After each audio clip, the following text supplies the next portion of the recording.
that, it is actually a relatively chill start here. As OUG and GG, where our attention's going to be turned already. Zinyu making his way over to 3-3-0, try and save the day of SS. 3-3-0 gets back up as well from CJS. He jumps into the mix. Here comes LXM as well. 3-3-0 finds himself down. Is just about finished up there from the side of Baby U, who's able to secure that one. And now GG with the man disadvantage, gonna have to make a miracle happen here. Not sure LXM with the grey shield and the grey weapons really gonna be able to do much, but Zinyu forced to bail here, doesn't have that ultimate charged up, but I think this might just be the finishing touches onto GG off the start of this drop. As down they go. Oh, no. He's able to break away. CGS actually got picked back up. Looks like ASE coming in, though.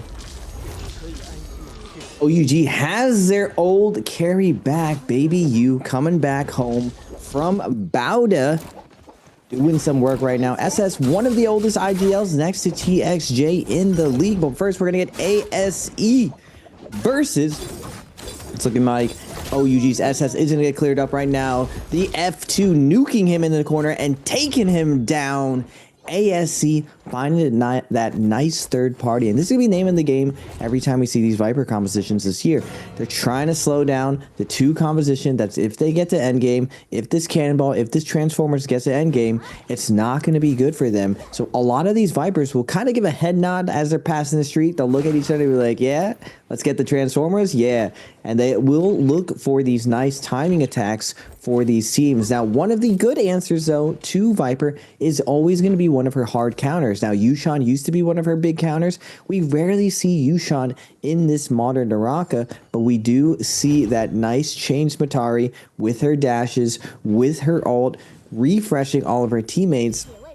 And that Xiphon composition that GG is running is going to be a force to reckon with somewhere in the middle.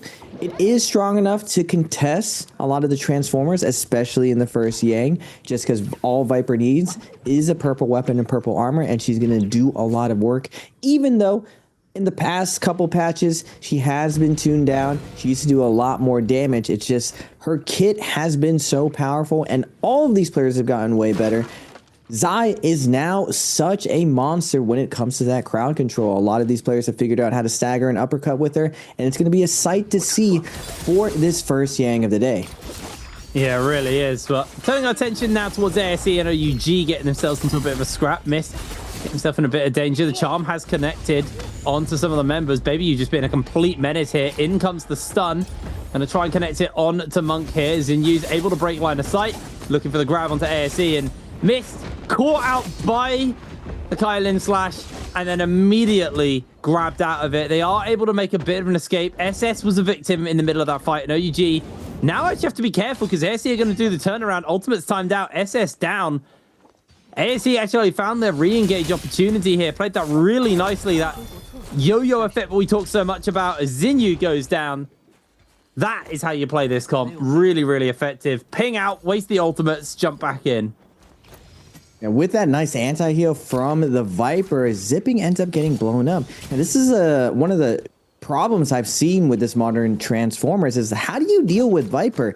Zipping, Monk, and Kylin, they don't really have a pure anti-stun like that Yushan. And even though Kylin sort of transforms when he goes into ultimate, it's not as tanky as a Yushan who cannot be interrupted and not be staggered outside of abilities. Kylin still can be knocked, still can be staggered while he's running around holding the charge. So I'm curious to see what the response will be as Transformers are attacked a lot more from these Attack on Titans off spawn. Now we're going to get FPX versus WZ. Nice parry going to come out from Kiki, but the Moonbane is going to be coming in. That nice rush Moonbane from WZ in this room trying to hold them down. They're not able to lock him down. Both Cookie and Xiao Yu both getting a ton of damage. They decide they don't want to force the issue. They're going to hold their ultimates, kind of lick their wounds, and find a better position in order to engage. Now, with their 3 ultimates, this is going to leave it open so they still can play for Yang, still can play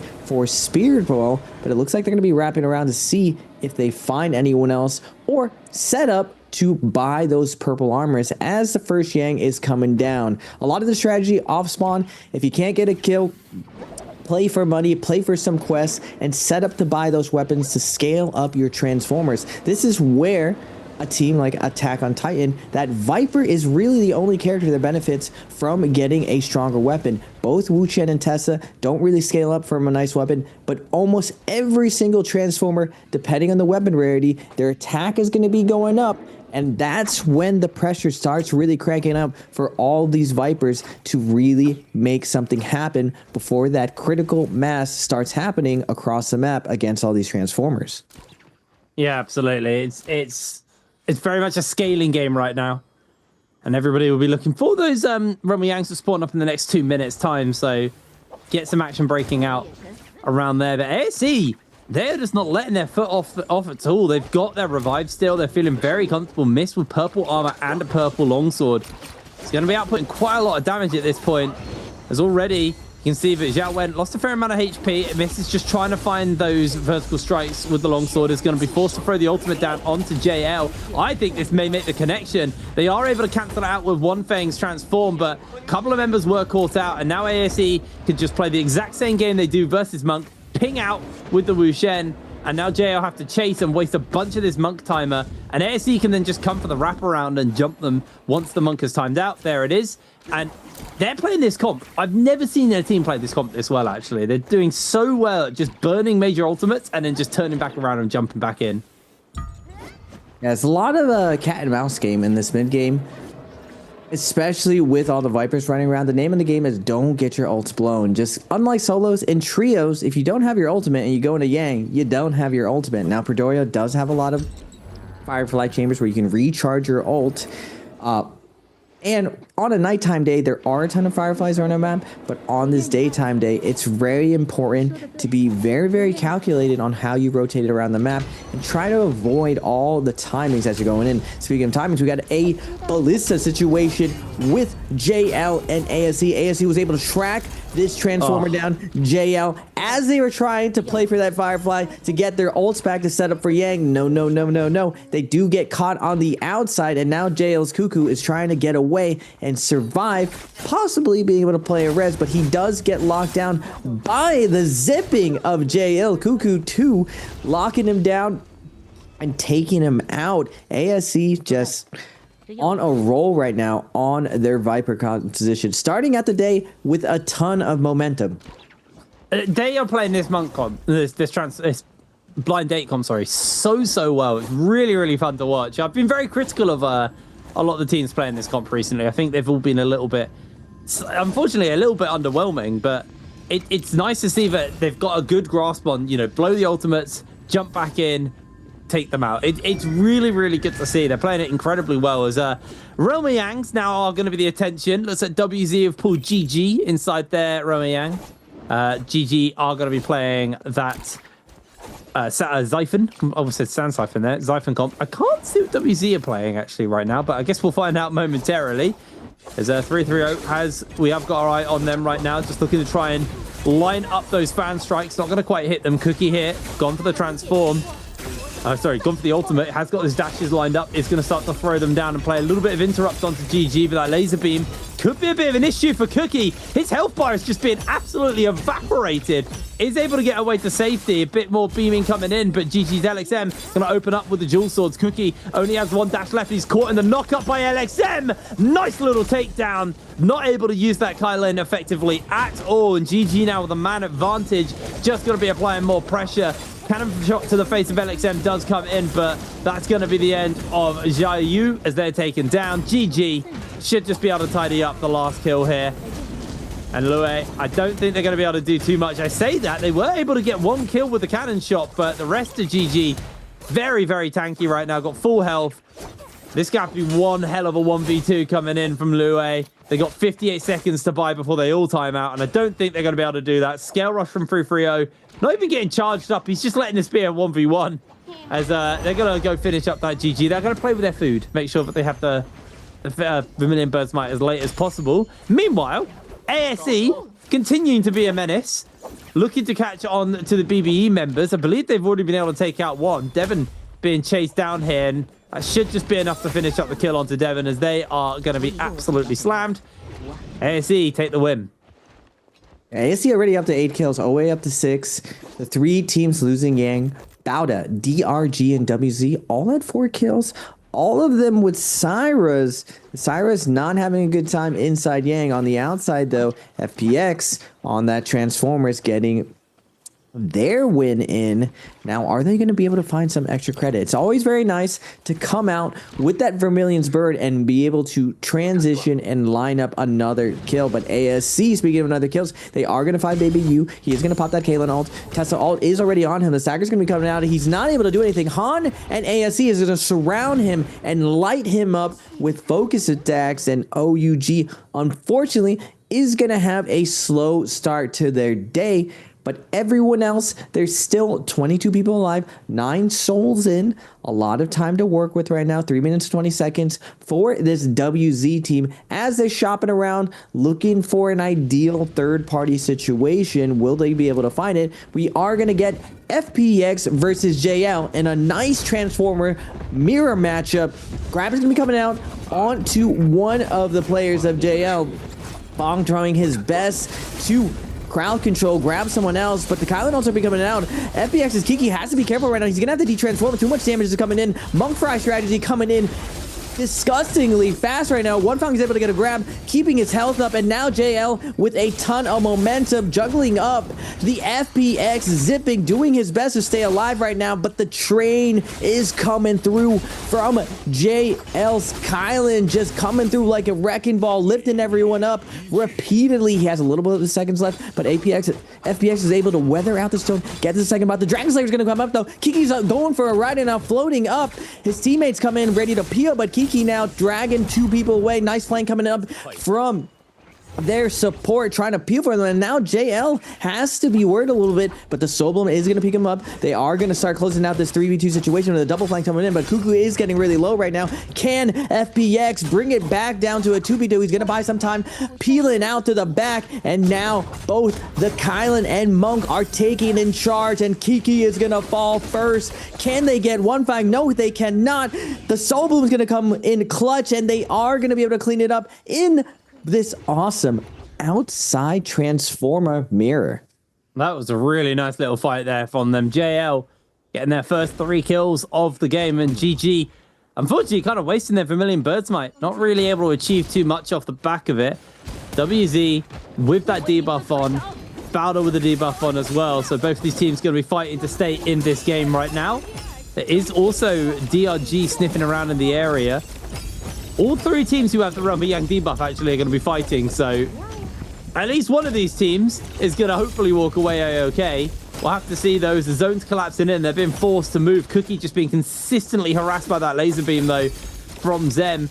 In jumps Jing. Cookie losing way too much HP here. Jing catches him with the uppercut, and that is going to be the end of Cookie.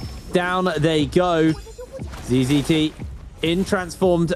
What? Sorry. In the ult form here. Does land a nice spear onto DRG's WX98. Keeps him pinned inside the zone for a little longer. Goes in for another spear. Don't believe that one made the hit. No, it missed. DZT is going incredibly low. So down they go. Not going to be able to stay alive anymore. Oh, through that. And it's just a very, very messy fight across the board. Transform coming in from Lue as they're getting themselves out of there. Just can't be dealing with it. Kakaishi continuing to throw some bow shots out as Jing now shooting down on to WX98. All of the Ferrers are just cannon firing away on each other inside the zone. This is an incredibly explosive fight. The problem is the zone is moving so far away that eventually whoever wins this fight is going to have a long run to do with not a lot of health. But for now, pressure's kept going here, and it looks like WX98, 2 seconds on the timer. They're going to time out and go down, and that is going to be the end of them. ASE coming in with a third party and just playing complete interrupt onto the members of all of these teams. Down goes Jing. ASE able to secure that one. ASE just spotted this fight a mile off and just bolted into the zone after it. The team's hunting pass, their calculation of figuring out exactly who's on Yang depletion is incredibly strong this season. Last year, we saw really that evolution where teams were figuring out where all the Yang depletions are. We're seeing a continue of it. Now, we are going to go into Yang, my favorite matchup this season, their mirror matchup, Transformers. Both of us are going to take the duel, go for the boxing fight. One Fong going to pick up where he left off. He let Kiki know on the outside earlier. now jumping on his hip with the scoop, pushing Kiki back. Both Transformers going at it right now, but it looks like the Zippings are taking a ton of fire in the background. But kablowie! JL's One Fong is going to get that double grab right now. Now Kylan is very, very tanky with that V1 ticking, but I spoke too soon. He is going to get absolutely executed by JL. And now in a 2v3 situation, Kiki does have his full armor, does have a little to work with. He's going to get a nice deep fry onto One Fong as he comes down. On the outside, though, One Fong had the edge as a monk, but in this duel, Kiki seems to have the best of him. Just triple blues into his back right now. But unfortunately, Kiki has his work cut out for him in a 1v2 situation. The stackers are going to be coming out. Kiki, tap dodge, roll, looking to just get one kill out of here, but nice kiting right now. They're going to keep him alive, trying to delay that buff for as long as possible, but we're going to go to the outside, and we're going to be playing this Spirit Well situation, and it looks like SS1 is going to be posted up doing a very similar strategy. Wait to the last second, get the buff at the last second to extend it as far as it can to have more leverage transitioning into this endgame. It's a very, very tried and tested tactic at this point. Really, really nice to see. So far, obviously, ASD aren't running a team that can go into the realm of Yang, so they haven't been in at all, but it hasn't really seemed to phase them. 12 kills in, they are just bowling around the map trying to take people out, and I just saw one of the ASD members scout as GG, all getting caught out here. Is that the Draco Storms just procking on each other as they're shopping? I think that was. So they've just like naturally lightning bolting each other off the back of that. It looks like they are going to be able to get the shopping they want done. Right now, FPX didn't do much with their Vermilion Bird Smite when they had it last time. Unfortunately, got taken out very quickly by JL.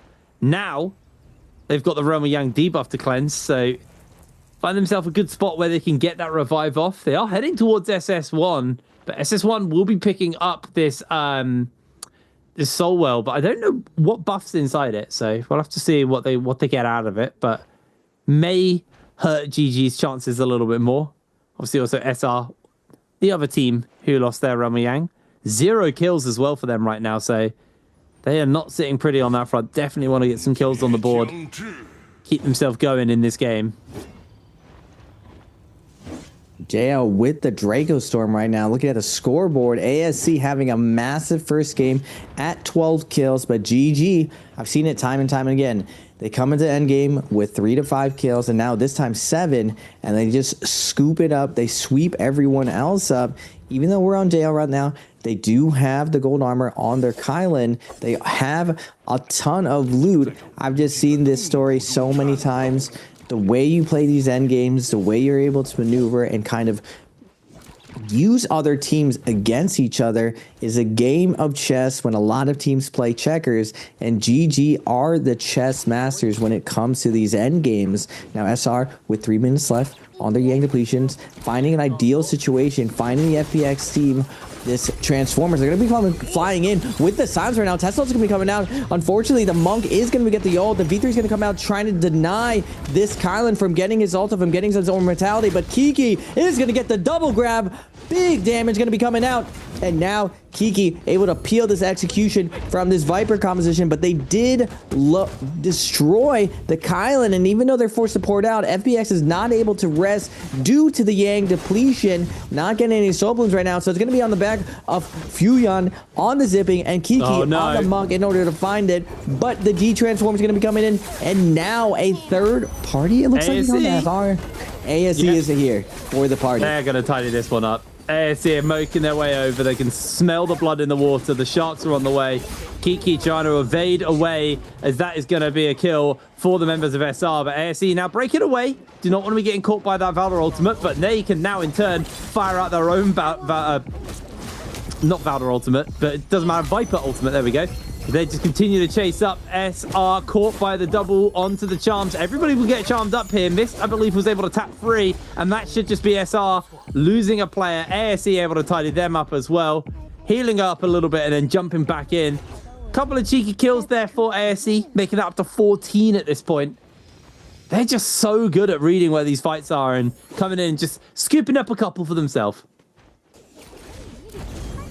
Gold armor on their team, and going back to the Realm of Yang, GG on their Siphon composition. Nice flank coming to come out from CGS. Nice job iframing the F, but still getting staggered. Still a ton of pressure going on. And interesting, SR is going to be coming in on the Viper composition. CGS gets really low, but a peel from Matari comes out. CGS was about to lose his life. Nice job from LXM on the Matari to keep his Zai alive, and they're going to clean it up, finding the kill onto Junks. Really, really good execution on SR. If Matari doesn't make that hero play, GG might have lost this Realm of Yang.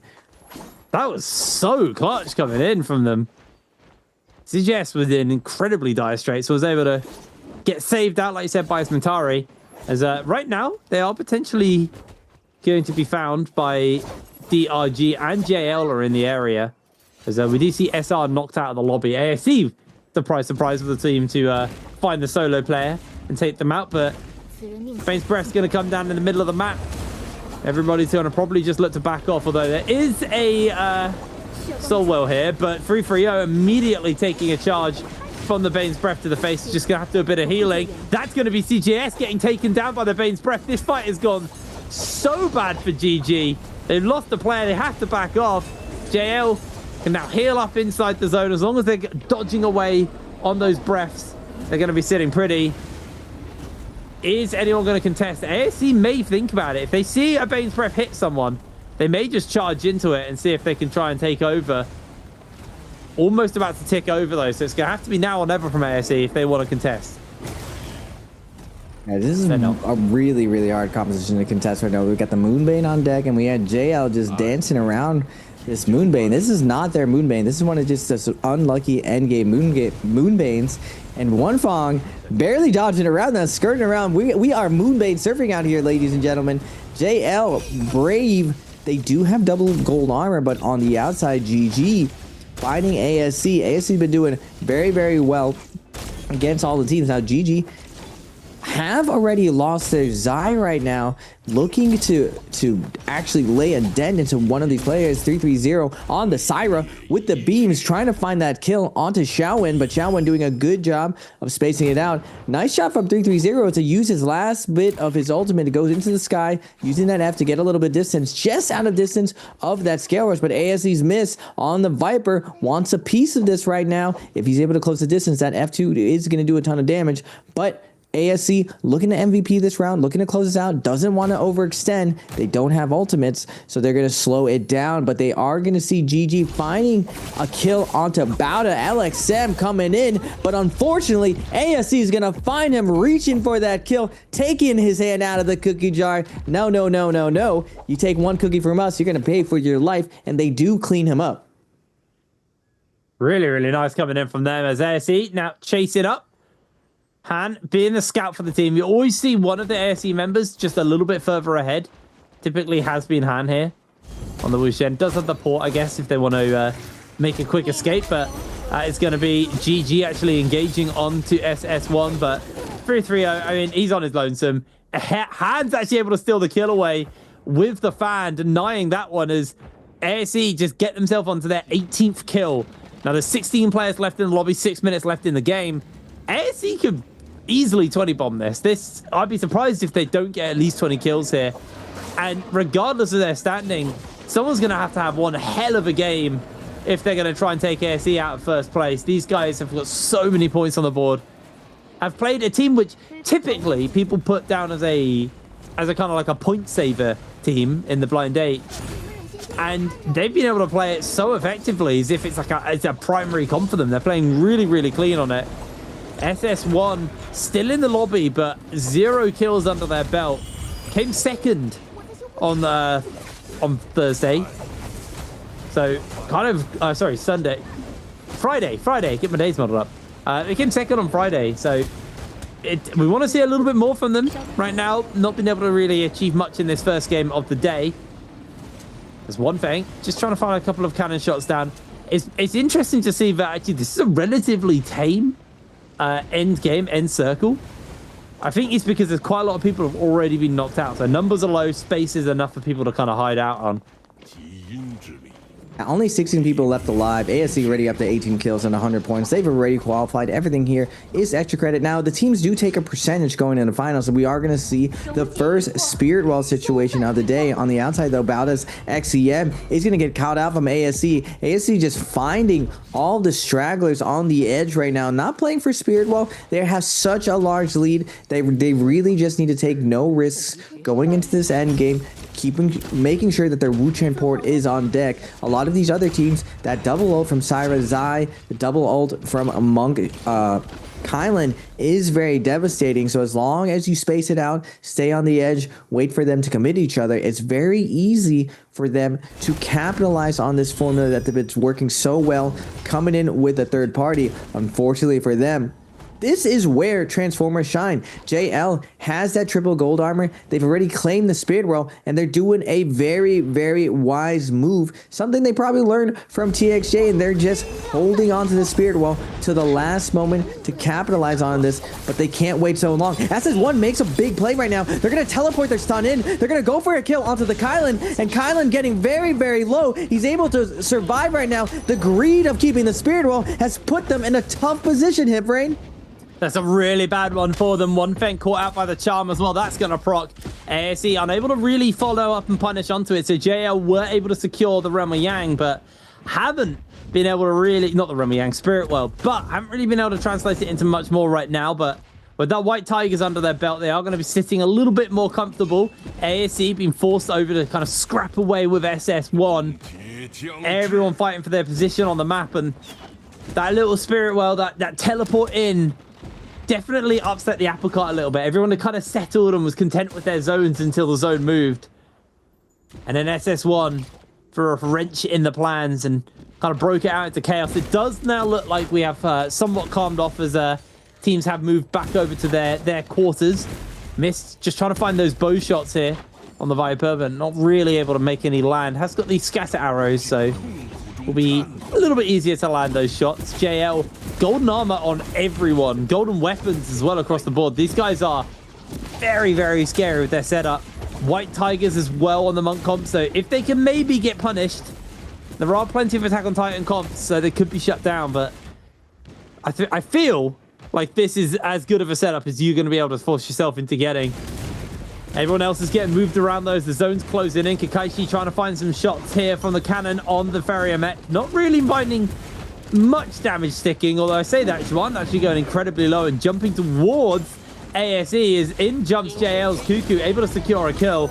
Massive amount of damage coming out from the explosion as in we see JL jumping in with their Kylin. XX1 able to get a bit of damage off, taking out water from SS1 right now. Just continue to line up those dashes, find out a little bit of additional damage. ASE starting to go low. They do lose Zhao Wen, but it is OA's 2-tick who secures that kill.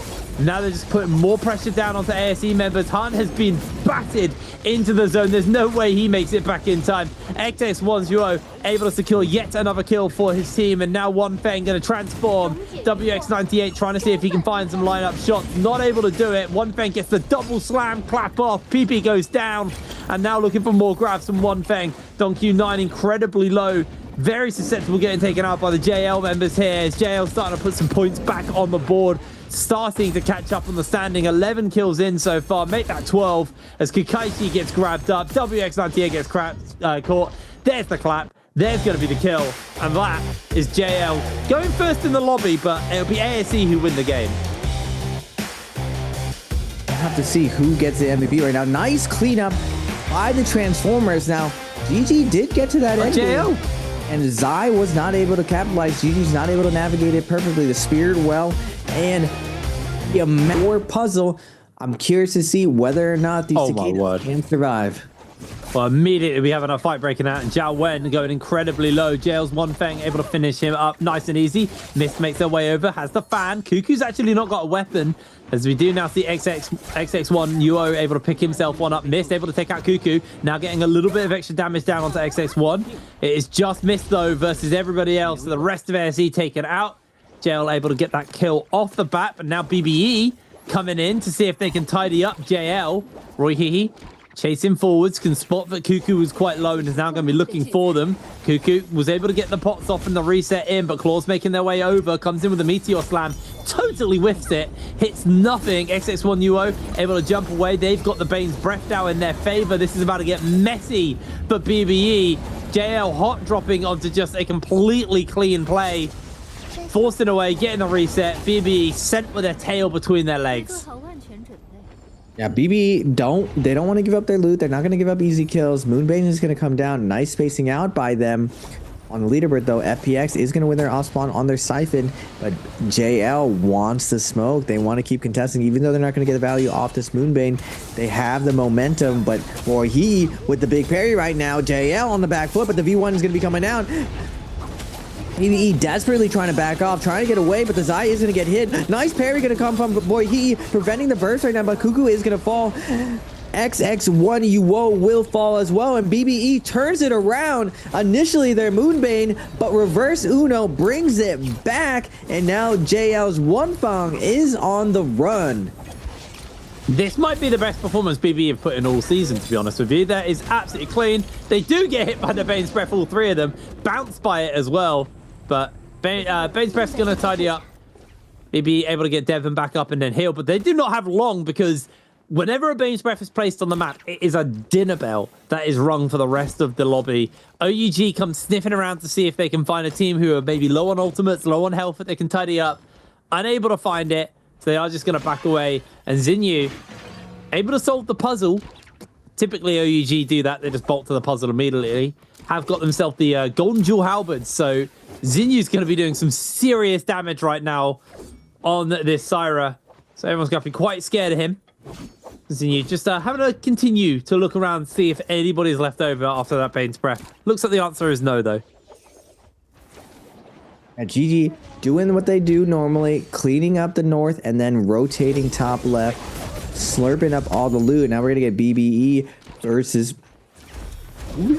it looks like WZ, but WZ is gonna be backing off right now. Claw on the Zai, not able to get any value off of this, but BBE wants to keep their momentum. Really big play. Roy Hehe preventing all of that execution with his back-to-back parries, denying the burst, especially saving his teammate who got caught out by that V1 Sun. And now WZ making it worth the puzzle, trying to find some loot. It looks like they're able to ice off that pressure, and OA is going to make their way into GG's territory right now. Now they are very stacked, and this is one of the strategies of this attack on Titan. Instead of investing in armor, instead of investing into Jades, they're always going to be grabbing that triple purple armor, because it's all about setting up the burst. Hit and run, get that stun off, get that burst off, Wu Chen poured out, and then come back and clean up if you get the ult advantage, or just back out. But that burst of all the purple weapons, that extra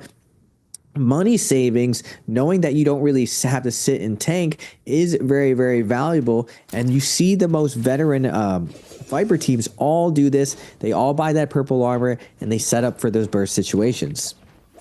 Yeah, absolutely. It's the main version of the main way you play the comp anyway. We saw ASE play it so well last game. Now, obviously, changing things up. The interesting thing about this Viper comp is unlike the Blind Date comp, that Justina Syra Viper can jump into a Roma Yang. So I would like to see ASE do that. Obviously, they had a pretty rough drop, immediately getting taken out. But if they can get some time to get themselves some gear that they can jump into a Roma Yang comfortably, I want to see ASE jump in, because Justina, very good with the amount of control and space that she can buy for the team. As GG had a pretty chill drop. They got themselves 3 kills, but I mean, no one else dropped on Imperial. DRG are in the area, but GG quite happily just going to be getting themselves some loot up, and that is pretty typical for GG. They are a team who do drop down at Imperial and play it quite safe a lot off, actually. Again, GG, they shine when they get to final circles. Their biggest problem as a team has always been getting to those final circles, unfortunately. But when they get there, they are incredibly good at tidying them up. And going to the south now in Tang, BBE, after that heroic off spawn, Gonna be sharing the area with ASC, but it looks like everyone's gonna be transitioning, going for that first Rumble Yang. We're seeing a lot more stacked of a game. No one hard committed. Still, all 36 players are alive on the map. Slowly, though, the constriction of loot is going down. With so many people left alive, there's going to be very little left to split between everyone. So this first Yang is going to be critical on the rest of the map. We see JL with 4 kills, FPX with 3 kills, GG with 3 kills, SS1 with 3 kills, with everyone else not having that stellar of a start. But first Rebel Yang will be coming up very, very soon. And the curious thing for me, Brent, is whether or not these Vipers are going to go inside Yang. We saw one team actually go in, and last year we actually saw the Vietnamese teams pull it off on the world stage sometimes, but definitely during the season, showing everyone that, hey, even though Viper normally doesn't go in, you still have to have a very, very strong defense and a good strategy, or you can get caught out and surprised and get killed by the gimmick. And oh my goodness, FPX is super stacked. Triple purple armor on this Siphon, setting up for this first Realm of Yang. I would be very surprised if FPX do not get themselves over to the Realm of Yang. They've got a minute. They will start to get an idea of where they're spawning up. Here you go. So you can see where the teams are going to be heading. Right, let's have a look. FPX, SR. Is that ASE? No, it's BBE also in the area. GG and DRG. There's like 5 teams going to one portal right now, where OUG, they got a Realm of Yang portal to themselves. SS1 have a portal to themselves. JL, sorry, moving north towards their one. There's a whole heap of teams collapsing in on that area. As ASC, actually, it looks like them and BB are potentially fighting right now. They're not on the Realm of Yang portal, but they are just standing on top of each other, which to me screams that they are having a fight, and BB look to be on the retreat here as ASC seems to be pushing them towards that zone. But everyone else is waiting for this Realm of Yang to spawn up and to jump into it. Water should probably look to rejoin up with the rest of their team. And remember, this is the team to be focusing down. SS1, only team who are running a monk right now. If SS1 can get taken out of the lobby, it does so much good for everyone else. They don't have to worry about any more Transformers going on in this game. So here we go. Realm of Yang finally going to spawn up. And everybody's collapsing in on this circle. Kiki throwing down. A lot of ultimates thrown in. FPX are able to get in. SS1 also inside their Realm of Yang.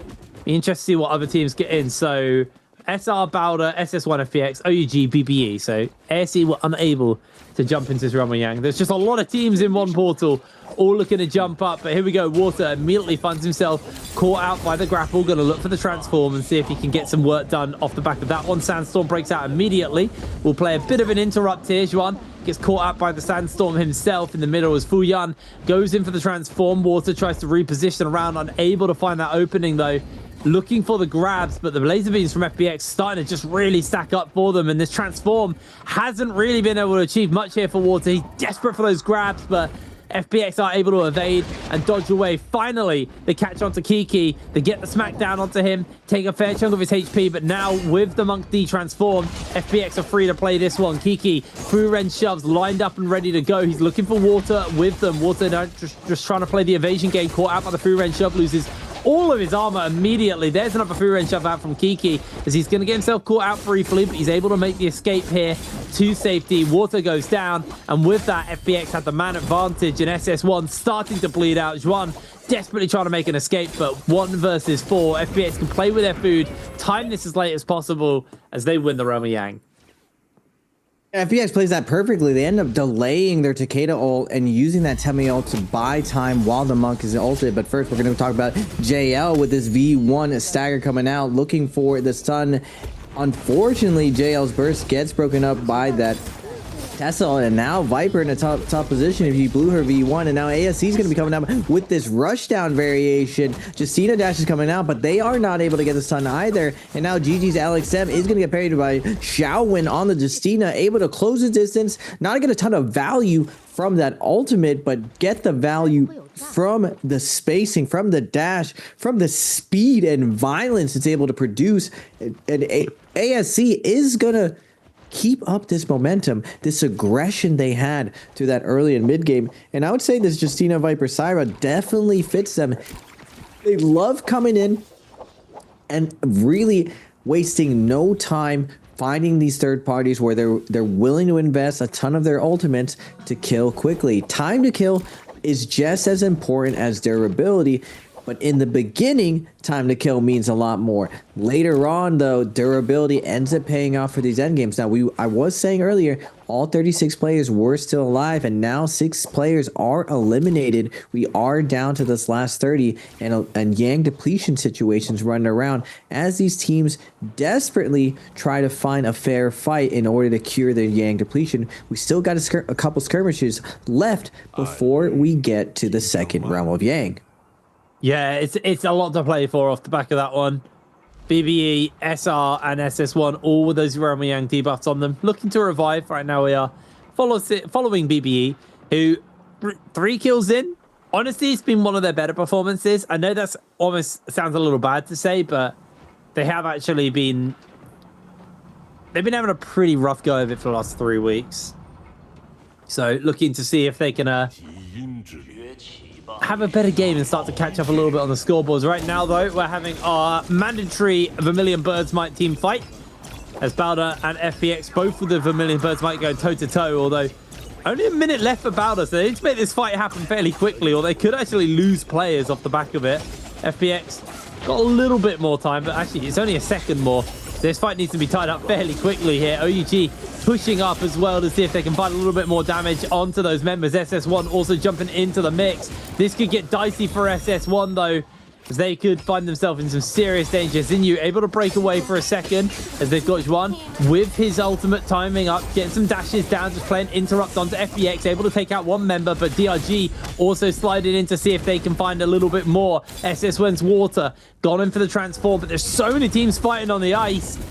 Water losing quite a lot of HP. He's just made himself a massive target dummy for everyone to shoot at. Half his health lost. Hit by the charm as well. Water de-transforms immediately. Another team comes in on the collapse. ASE from behind are looking to tidy this fight up. The Birds Mites are getting blown left, right, and center. A lot of teams down. SS1 have been able to cleanse themselves, all but they're zipping. The problem is they've got the pincer of ASE near them, and DRG are looking to apply a bit more pressure onto SS1. Can they find that opening? They've got Kakaishi's ultimate available. They know that SS1 don't have to transform anymore. They don't have the Kailin ultimate, so they're going to use this as their opportunity to chase forwards.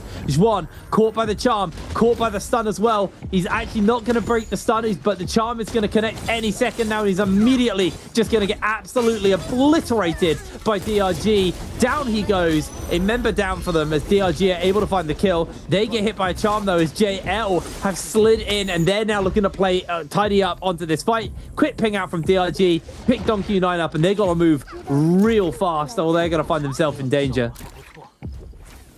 And DRG doing a good job of getting that poured out, getting their teammate back up. WX98 with the clutch Wu Chen board. Even though with the Wu Chen nerf, we're still seeing Wu Chens create a ton of value for their team, and a lot of zone fighting right now. BBE is going to, or now as Zhao is not part of BBE, but Roy Hee on the kite right now, going to pop his F, trying to scale rush left and right, but OA on top of him right now, not letting him get away. He's not able to get out around the corner, but he is going to pop his ultimate now, and now turning the pressure on to PB right now. He has to be careful right now. The zone corruption is ticking, even though it's this early zone right now, and it takes a while for the corruption to come up. He is taking a ton of damage right now with Roy Hee not allowing him to heal. He is gonna, looks like Roy Hee with the last man standing is gonna try to drown at least one of these members. Nice F gonna be coming out, but with that little bit of heal, time is ticking right now. Silence gonna be coming out, and OA is gonna be able to close it out. They are closing to that max corruption right now. They have to make their way to zone. Doesn't look that too far, but they are able to clean up BBE inside the zone, inside Metab, and we are going to go back to the north. SS1 claiming this portal, and OUG waiting inside the realm of Yang. I don't believe OUG is the most stacked team, but they do have Baby U on the Takeda. This is what he is known for besides his Wu Chen, and FPX is going to come in last second. They were going to try to take a free Realm of Yang. No free Realm of Yangs, ladies and gentlemen. We're going to get OUG, one of the strongest siphons in the league, versus FPX's new roster. Who is going to take it? Oh, I'm going to be looking at my boy OUG's You. Going to be landing on the ground right now. Big Flag going to come out, continue. Syra's both ulting exactly at the same time and going on to their respective Takedas, looking to crowd control them, slow them down. But now that the Temi ults are out, a little bit of a change of strategy here. OUG's Shinyu on the Syra going to be targeting the enemy Temi, and Takeda ults are going to be popped out. You a little bit of an advantage for it, and OUG is going to score that first blood onto Temi as Kiki was distracted around the corner by You, taking up all of his attention. His teammate's gonna fall. He's not able to peel for his teammates, but still, it's not over yet. A couple shots are gonna be left. He still can bring something back for his teammates. Their Syra is fighting back right now, getting a stagger onto Shinyu. Temi is going to come out and peel for him. SS doing his best to deny the comeback right now. And OUG, even though they're under-geared, they end up taking this Yang away from FPX. That was amazing from OUG. Really, really good fight. Played that so well. ASE also got a freebie, so they're going to be sitting quite happy. Now looking for Bowder. Golden pole sword onto Zhao Wen and golden armor as well. Has the Justina freeze to lock down. Draco Storm plus Justina is such an old combo, but it is such a brutal one. You cannot get away from this character. Jing hit by the freeze. Zhao Wen played that beautifully and was able to secure the kill. Now I'm going to dash back in. Got one more dash lined up as well for another freeze onto them. Just waiting for the prime opportunity. Doesn't quite get it. Nice little parry comes out from CCT. He steals his weapon. He does not want to be losing that one. Zhao Wen, oh, heartbreak hits on as now OUG come in as a third party to tidy this one up with their own Draco Storm ticking away. ZZT, I think he's just going to transfer the golden weapon over to OUG as down he goes. Oh, that is so heartbreaking for ASE. They finally got a golden weapon and immediately gets parried out of their hands. I'm not gonna lie, you parry a gold weapon out of my hands, we're chasing you until we get that weapon back. We can't just be letting that go. Sending those blues willy-nilly. Now, in the 3v1 situation, your teammates are staggering a lot of the time, so it is very fair to throw out a focus attack. But when it comes to your gold weapon, those are hard to come by. Only the teams that really win Yang or the team that goes puzzle and Hollowrath really get those gold weapons.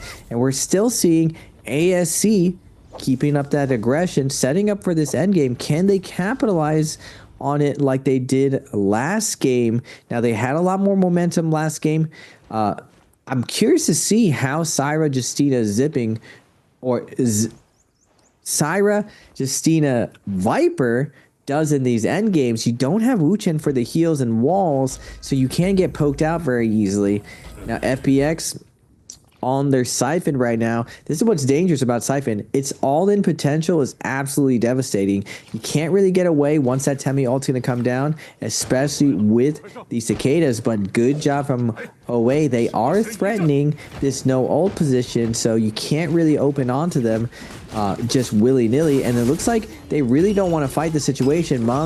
Meng is trying to do his best to fade out with the dual halberdies. The Viper ult is going to be coming out. PB's trying to look for the stagger right now. FPX might have overextended right now. Wait a second. Temi is stunned right now, and then he's going to get followed up and stunned by the ult of Tessa. The silence is going to be coming out, and Meng with a big parry right now, stopping the burst of Kiki. They are going to pour it out. They are going to slow this down right now, but good job by them to avoid the all-in from this Cypher team. Now they have to be careful, though, rotating around the map. Multiple teams are going to see this chase down, this desperation coming for them, and they could get picked off by a stronger team. Yeah, the problem is well, OUG in that area. FPX do not want to be accidentally led into the wrong team and get themselves blown up for it. OA looking like they've successfully been able to pull the escape off there. FPX only have 2 minutes left on this Romy Yang debuff, so they need to pull that trigger fairly soon if they want to get themselves cleansed away. They are chasing onto OUG right now, but the problem is FPX have actually burnt quite a lot of ultimates where OUG, golden armor, golden weapons, also just got the ultimates ready to go for them, so it's going to be a much harder fight for FPX as they do look to break out. But for now, we're going to turn our attention over to ASE. Once again, looking for that very heavy crowd control team, able to finally get the kill onto ZZT, but unfortunately that weapon was long gone. As I think it was Baby You who picked it up, actually. I can't remember. Either way, they lost that weapon, and that sucks for them a little bit there. ASE being down that one, but still got golden armor, still got purple weapons. It's not like they're completely in a rough spot, but able to get themselves their 8th kill of the game. And we haven't really done a scoreboard rundown yet, but JL are leading the charge with 10. No, ignore me. OUG with 13 leading. Then it is JL with 10. 8 kills onto ASE. FPX with 7, but they've only got 60 seconds left in this game unless they can sign a couple more kills. I mean, they need to go up to 10 kills in the next 50 seconds to be able to win this game, or they are donezo. There's a Bane's Breath coming down. Everyone's playing defensively right now, and I think FPX are probably going to be out of luck here. They're going to try and contest onto the Spirit Well, but there's an Aurora Burst onto SS. Kiki struggling to step forwards. Out comes the Aurora Burst. They're actually able to cancel it before it goes off. And now SR are making their way over. Kiki lost all of his armor, getting absolutely slammed. Half his health is gone. 30 seconds left, though. They just can't let up. They have to keep going. The biggest problem is they're in a no-ult zone, so they can't make advantage of that Takeda ultimate. They are able to kill Zinyu, and they're able to Soul Bloom Kiki. FPX have been able to force and strong-arm their way to at least get one cleanse onto a player and keep someone in this game. OUG pick up the Draco Storm and are immediately going to pick that player back up and then look to chase. For the rest of FPX, I don't know if they can do it. Rico, low HP. In comes the chain scythe. Rico's going to survive. FPX lose 2 players. Kiki the only one left standing, and it looks like he's going to try and make the turnaround, but immediately SR turn onto him. Massive chunk of damage coming out, and in with the Draco Storm junks OUG. FPX eliminated from the lobby, and it was Rico from SR who snuck the kill away with that laser beam. OUG coming up. Everyone else is distracted, and you just gave OUG a free Spirit Well with Draco Storm. This team is epically aggressive right now, and they've been showing when they engage. Takeda ult is coming out. They try to execute so quickly, investing one ultimate to lock down at least one target. OUG or an OA is going to force out that V1 ult from Tut right now. Kiki is going to get stunned right now. So many players coming in, and you just leading the charge right now. Shinyu is going to pop that Cyber ultimate, try to back him up right now, but OA doing a good job of fading out and getting out of dodge. Now ASC is going to be waiting for them.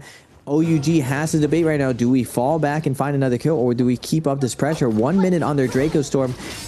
They do have Takeda ult back online right now, and you can scoop up a Soul Bloom for sure. Has it up, finding the Wu Chen of OA. PP is going to be trying cutting around the corner, but he's not going to be able to get away.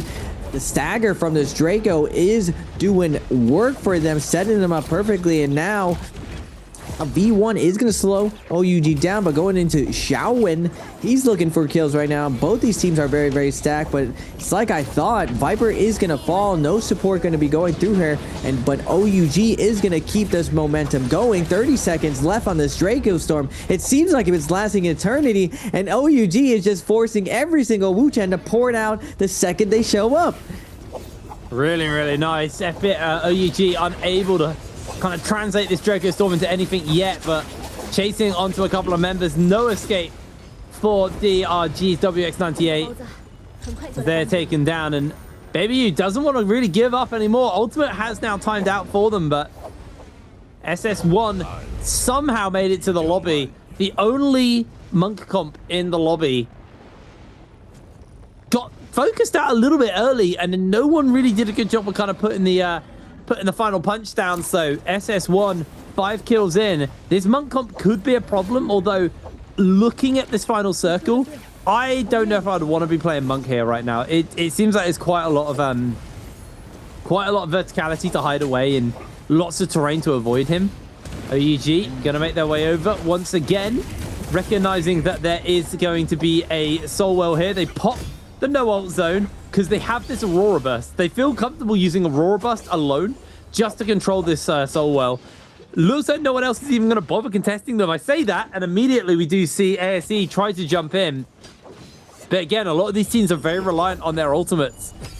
And Aurora Burst as a Soul Jade in its own right is just so good at playing that denial game. Han trying to step forwards, trying to see if he can find that opening. Caught out by the Aurora Burst, and that is going to be, again, OUG securing themselves another Draco Storm. ASE now being chased down. They're just going to hound onto Mist, and Mist is not going to survive. I don't know why you jump into a no ult zone as ASE right now. Their comp is not designed to be able to handle that. OUG using the no ult zone in that Aurora burst so effectively. Yeah, OUG, this is some vintage Baby U in action right now. He's using the new engraving Soldier with the longsword, and we haven't seen Takeda use longsword in such a long time, but that jumping R&B gives you such a strong mix-up to open up, especially when you have such good team play. And now everyone is stuck with this super beefed up Siphon. Draco Storm again, so much durability, and they're just making quick work of everyone, just slicing, dicing everyone right now. JL desperately trying to stay off their radar, sitting on the bottom left, DRG rotating off, SR trying to rotate it off, but OUG having their choice at whoever they want. They're absolutely executing. Now ASC and JL both have 10 and 11 kills respectively. Now, even though OUG's up to 18, all it's going to take is one mistake, one overcommitment, and these Vipers can find an execution. Now, this is one of those weird endgame situations, Ibrahim, where there's a no ult zone. Now, even though it was pressed a little bit earlier, it might come up before this game is going to end. Now, JL's going to be controlling the low ground, eating the cannon shots from SS1 up top, forcing JL and DRG to debate between killing us. Right now, they have a truce, but as someone gets very, very low, even though we have a truce where we're trying to fight against the other teams raging upon us, the second someone looks a little bit too juicy, that truce will end. OUG doesn't seem like they want to overextend. They want to close this out. Siphon does a really, really good job at winning this heal-off situation. They have so much durability with that Syra, with that Takeda. The Temi ult's going to be coming down, and the double ult from the Syra, it's so much stronger than having that traditional zipping of Kurumi. The extra stagger that comes out from the Syra is devastating, and it looks like Yu is going to be switching over to the pole sword instead for this situation, and now the action is going to be going down. OUG doesn't want to wait to that last second. Instead, they're going to pop that no ult zone now, deny all the situation, and then pop that Temi ult. What a great play from OUG. That's so rough as well for SS1. They now have to fight the final circle in a no ult zone. They can't use what their comp does. The transform is just completely redundant here, and SS1 definitely going to feel the pain here. Baby U looking for the damage onto Rico, able to secure that kill. Now chasing onto the next one. Junks goes down. OUG go to 21 kills, and there's still 6 other players for them to potentially take out. They are going to lose Baby U, though. Jail's one thing with a cannon, able to shut down the main carry for OUG, and now they're in some serious danger. They do have the double long swords, but SS1 just firing this cannon fire down onto them. Can they find a way to pick Baby U up? I don't think they're going to be able to, and the attention's just going to get turned towards the big boys in the lobby. 22 kills onto OUG. They are the guys to beat right now, but OUG just going to try and play the evasion game. Takes one really low and see if they can finish him up. Zinyu battered into the zone, just going to rejoin back into that circle and break away from any potential danger right now. This one may find an issue with trying to get some healing done right now, but everybody else is chasing in. Juan gets countered, immediately hit by that parry. Water not back, still can't ult. This monk is so exposed right now. OUG using the Hun Sword and that Aurora Burst just to make a zone where they are in control. SS continually just charging up that Aurora Burst, firing it off. The no ult zone finally times out, and Water gets hit by a charm, gets hit by absolutely everything. The Sandstorm breaks out. There's going to be Syra ults bursting out. He's hit by the charms. There's going to be the reposition. Water pinned inside the zone, losing way too much HP off the back of this, as OUG just darting around the edge. They find a grab on to one member. Can he get the next grab? Here's going to be the clap, but Water finds himself caught by the stuns, and somehow Zinyu is just continuing to fire the laser beams down to everyone. JL turning up fights, but it looks like OUG will be the last team standing. It is Zinyu versus Cuckoo, and he has the health, he has the damage. OUG clutch at the final circle. Really, really good play from SS, keeping his Syra alive and able to secure the round. Zinyu going to the top ropes, and that's even with all the nerfs. they're probably not completely prepared for it. So this could be either the most brilliant pick where no one knows how to play into Lani, or a complete failure because they don't know how to play Lani. Like that's the two outcomes we're going to have from this game. As right now, Bowder and OUG taking a fight. The Bell's already been bought by ZZT. Going to get himself some backup, and the rest of the team make his way in. But OUG, fresh off on an amazing game number 2, a 26-kill game under their belt. Trying to keep that pressure going. Xinyu with the staff, trying to put a little bit of extra work out. He is running a little bit low on HP. Hasn't got the health pots to be able to heal up. And now Bowder able to finish up OUG. ZZT really nicely played actually here on the Monk. Being able to secure the kill for his team. SS, no weapon, nowhere to go. ZZT secures a second kill for himself, as now it looks like Baby U on their lonesome isn't done yet. Able to get 1 kill. Chasing forwards. Now got the ultimate tidied up for themselves. The dashes are available here for Baby U, but they're just pinned in place. They can't move. They need to be able to get the dashes off. Finally able to get 1 as they chase forward. Monk transforms being used, and this is now the chance for Baby U to make a run for it. Just trying to evade the grabs, trying to play the dash game and see if they can find the kills, but Baby U caught up into the hit grab. Here's the slam. Bowder secure the kills. Nice job from ZZZT. He gets a huge parry there, gets his ult online. You was in a really good position to 2v1 that situation, and Bowder, they don't give him that chance. They pop that Monk ult, and ZZT with that clutch grab is going to close it out on them. Now, ASC, they've been doing well all day, and they're busting out something new right now. Maybe because they have such a huge lead, they're just like, all right, let's kind of stress test this composition to see of whether or not it could work for our bi-weekly finals. Now, Lani ends up being very, very durable. She's kind of like a pseudo transformer if you play that V1. V2 is used in solos right now because of the touch of death probability. Now in trios, the V2 really doesn't do a ton of damage. The stagger and peel can really come out for your teammates. So the TOD really isn't there. I've seen V1 have a little bit of success on my time in EU, but how they will use it, we'll have to see. Now, Valda is also extremely durable, and so is Feria. So there really isn't a good target on this team. So I imagine they're going to play some type of Outlast game and definitely give this Monk a run from their money. The 1-2 punch of Syra and Feria is devastating for it. Now, they don't have the horsepower of Justina, so I'm curious to see whether or not this comp is a gimmick and what weird things they can show us as this round progresses.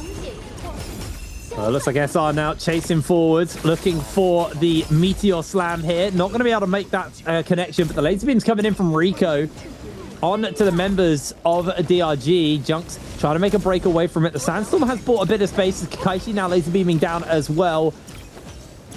Does dodge away on the Furen shove as Donkyu is going very low. Kakaishi is going to keep him healed up and make sure that he doesn't go too low. Zhao, Sandstorm's timed out. Hasn't got any meteors or ultimate left, so... Oh, he does have the ultimate timing on for a little bit more, but that's about to time out. But SR, quite happy to keep the pressure going onto DRG here, chasing forwards. I mean, Junks with the purple armor, it's definitely giving them a lot of confidence. No ult zone pops, but honestly, that's fine here for SR. Oh, Zhao, the Meteor Slam into Donkyu mid-air secures the kill there for the side of SR. They've now got the man advantage, but Kakaishi doing a lot of work there with the halberds, just knocking back to multiple members, but the jamming comes in, they're able to secure the kill. And now only one player left, and that is WX98 going low. Again, a bit like a Bane's Breath. When the no-ult zone goes off, that does signal to other teams that a fight's going on, so they want to move on before a third party comes in. Looking at the scores right now, OA with 3, Bowder with 3, and Shinju and Bowder locking horns right now. The Transformer Ditto, ZZT is going to get the ult off, going to get the scoop, looking for the jump on Shinju, just like, get away from me. He gets on top of the hill, avoiding the box right now, going to be looking for those grabs, but XEM is going to keep up the pressure. He moves away again. ZZT is able to climb up, but XEM with that pole sword chopping away at his legs. Shinju desperately trying to go away, forced to detransform. Bell's going to come out. Sam doesn't time it correctly, but he is going to pop his ultimate. OUG is going to SS is trying to get in the way of XEM, but they're going to turn on him. Big Fry going to be coming out. SS is going for a ride right now on that zipping, getting juggled left and right. He's able to pop his zipping ultimate though. And now Bowder had the momentum before, and XCM, because of the way that Kylan ult works, is in a little bit of a health deficit. Baby U coming in, getting some value on his ultimate as well, but Shinyu down to his last little bit. Needs to be saved right now. Bauda with all the momentum back to full health, but nice peel coming out from OUG. SS sacrificing his body so his two teammates can get the heal. Now with the scale rush getting out of there, SS buying some time for his team. 2v1 situation, but they can catch OUG's SS. He's moving and cruising with that fan scale rush. XCM with the pulse sword gets stuck and he can't close the distance. OUG's SS has successfully kited the other two, and Bauda's Monk is gonna fall, and now the cavalry is here. OUG Shinyu and Baby U showing up to save their IGL, save their support player, but SS is gonna get deep fried now, down to a 2v2. Bauda versus OUG to close out their off-spawn fight. XCM's gonna invest his gold F, shoving him down, and now Shinyu has built up enough ult to get his Monk ult online. He's gonna use it to body block SS, hopefully get him up right now. Nice job from Jing on the side with the musket shots, denying the res of Shinyu. Now on the top road, Sem looking to drop down. They have to be careful right now. Jumping in, ZZT is going to salty res, going to bring up the pressure, and now zipping. SS is going to pop that V1. We're going into a second rotation of ultimates, Hiprain. Yeah, they're going to carry on going onto this fight as SS continuing to try and put some damage down, but his armor's been stripped away. Has got his F coming up fairly soon, but no ultimate available to him.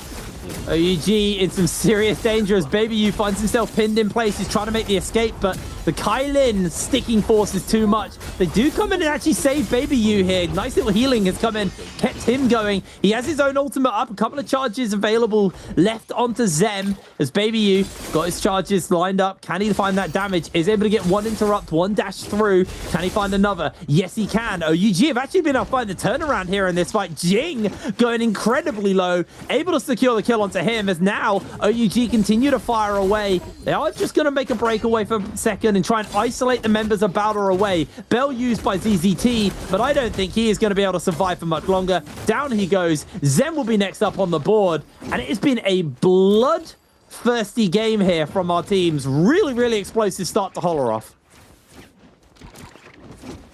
Now, OUG, Bouda, this is the fight of the day so far. They are locking horns right now. They are all in. They want to make sure they close this out. ZZT is gonna fall. What a great fight off spawn. Both of these Transformers just not willing to give an inch.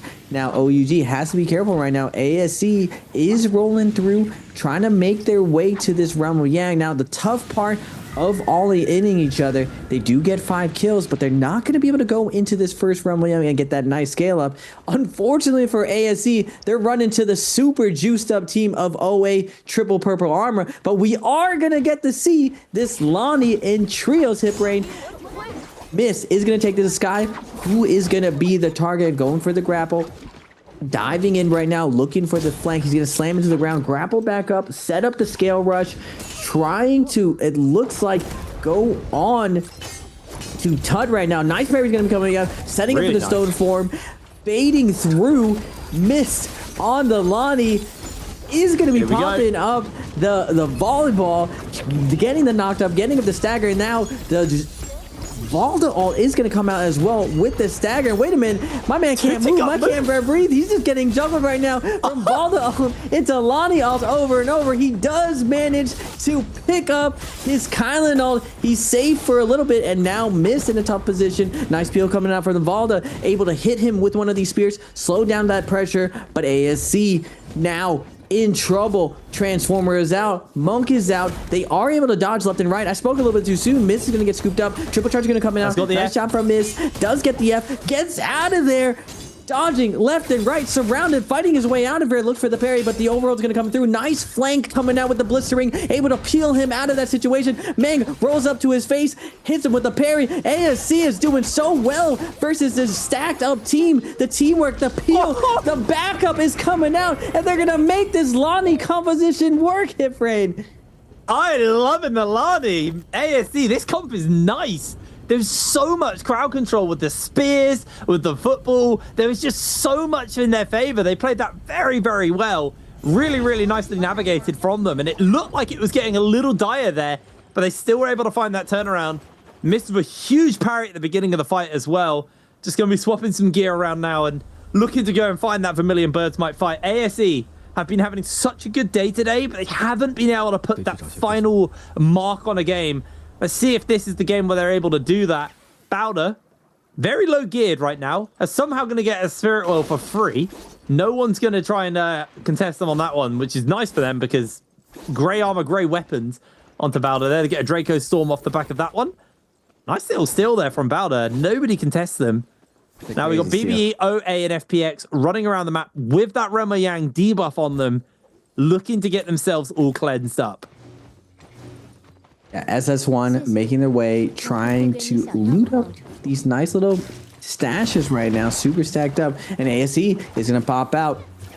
Nice job from ASE, one of the two of the buff teams going at it. Zyalt now, Lonnie going to set up the opener right now, staying on top of them, getting the armor stripped off, getting peeled off. Miss though with velocity, ton of pressure from this Jade, is going to get the half charge, forcing out the combo break, and now Miss keeping up the pressure. His team is in there. Valdeal's going to be invested again. ASC not really shying away from the aggression. It doesn't matter what composition on. They're going pedal to the metal, flooring it, looking to get these kills right now. Valda Spears are going to be coming out. Miss looking for the stagger as well. They want to lock down one target, 100-0 them, but JL is going to join the party. It's a full-on brawl.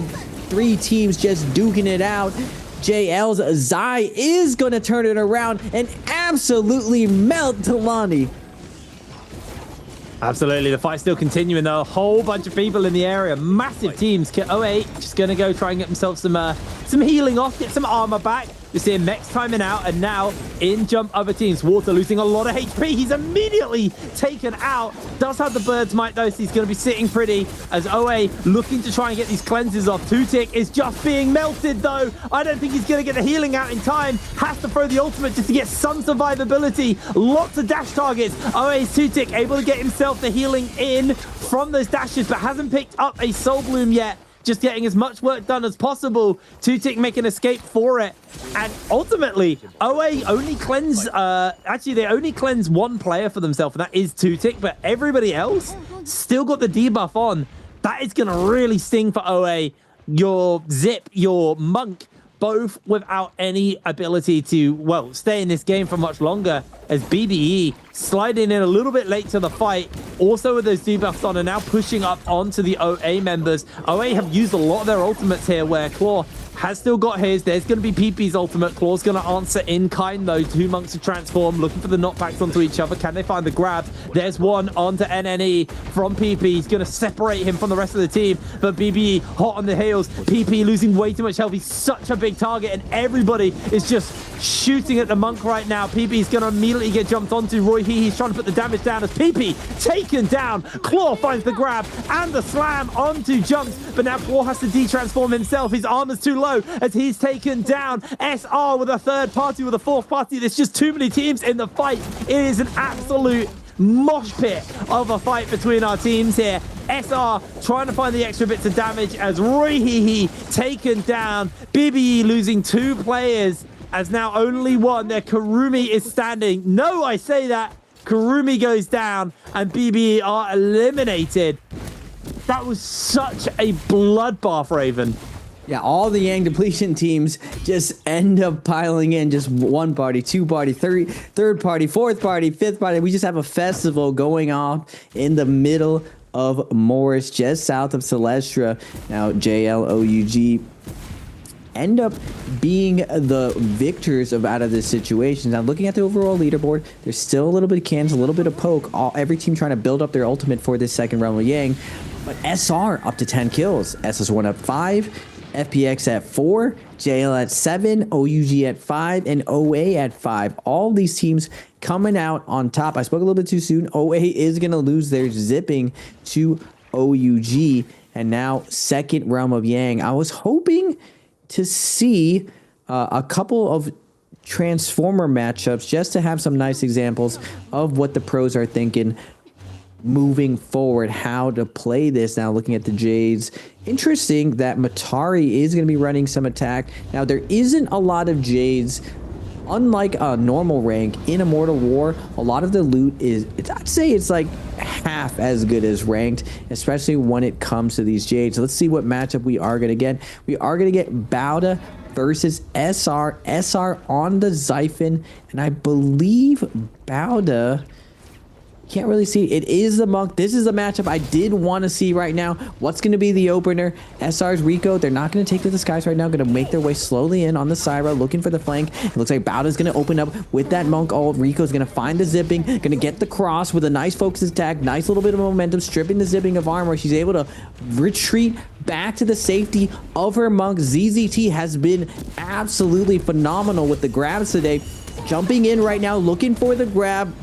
Not able to get it. He's trying to combo with his Kylan to lift him off the ground, but SR is doing a really, really good job of kiting. Now, Matari with a mistake right now. The double grab is going to come out. Kablawi. Oh my goodness. Kylan is going to execute him out of midair. They're doing so good, but it's not going to matter. Zai is going to fall, but Matari, wait a second.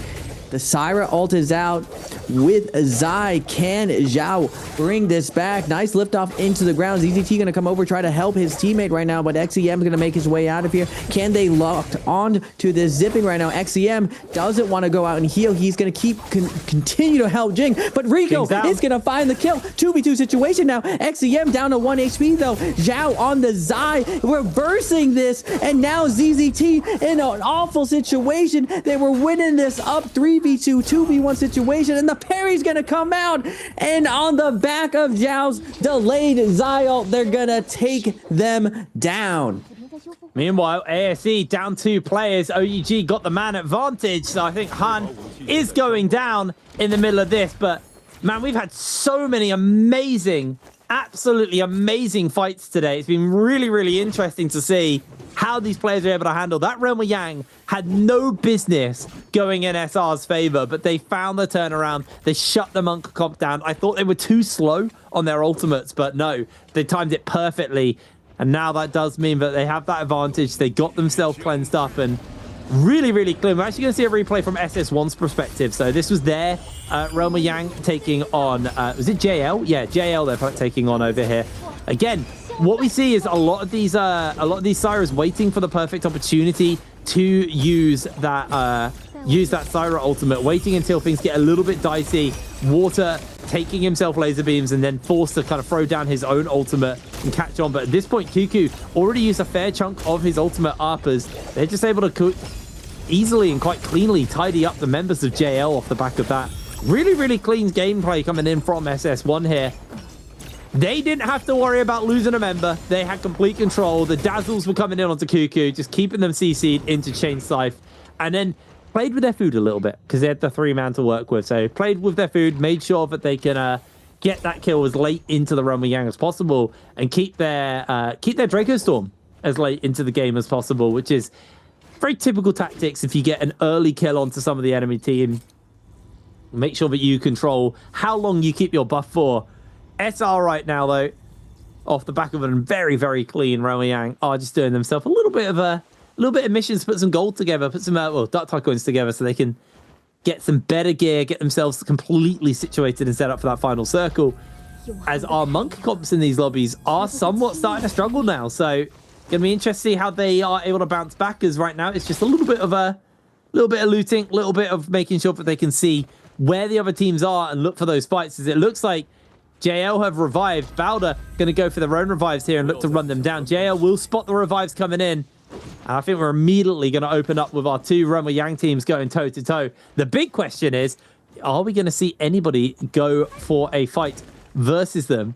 Though Bauda, actually putting this relatively chill here. JL do spot out SR. The fight is going to break out. So this is good for Bauda. They could have that third party if they time this fight well. But the zone is hot on their heels. They are going to have to get moving fairly soon. Yeah, Yang depletion, 2 minutes and 30 seconds. JL has to pick a fight right now.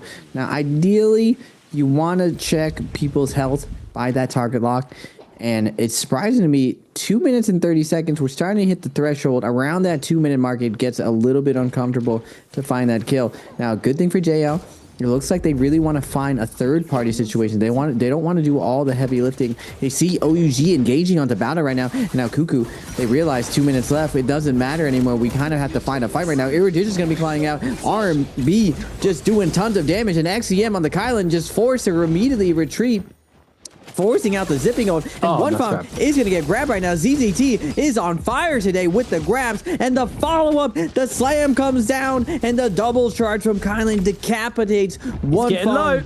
And now Cuckoo is in a bad position inside zone. ZZT sitting on the outside, but the beams are coming in. He's gonna have to de-transform. He has to be careful right now. Can his teammates keep him alive? ZZT try to make his way into the zone, but the second's gonna come out. JL's Cuckoo is gonna lock him down and shut him down on the outside, and now JL is diving in. Cuckoo is diving in. But Baby U does have that Kylan ulti right.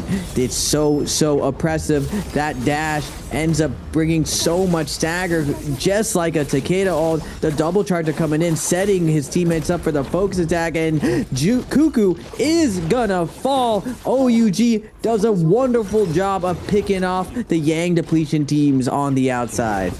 Yeah, really nice there coming in. OUG continue to play tidy up. Jing making a run for it, but it is going to be a hard ass to escape away from the three members. Jing now caught onto. They've got themselves the lockdown, and that should be enough to finish them up. OUG having an absolutely cracking day. Up to 11 kills off the back of that one there. These guys starting to get pretty well situated. SR are on 13. SR now controlling this Spirit Well. They do have the Aurora Burst onto someone, or someone has an Aurora Burst. I saw one going up in the middle of that. Bane's Breath off in the distance, so it's not quite as disruptive as OA. Now trying to gain control of the Spirit Well. Everybody else has been zoned away, but in come FBX to try and play Dissuasion and muscle their way in. Kiki actually just immediately throws down the Transform and is now going to control the zone. Is anyone going to play Interrupt, or are they just going to give this one over to FBX? This is a Monk team who's relatively under-geared, so if someone can stop them, that's going to really slow down their power this game. SS1, though, being chased down by GG. GG with the laser beams going to be able to finish up one.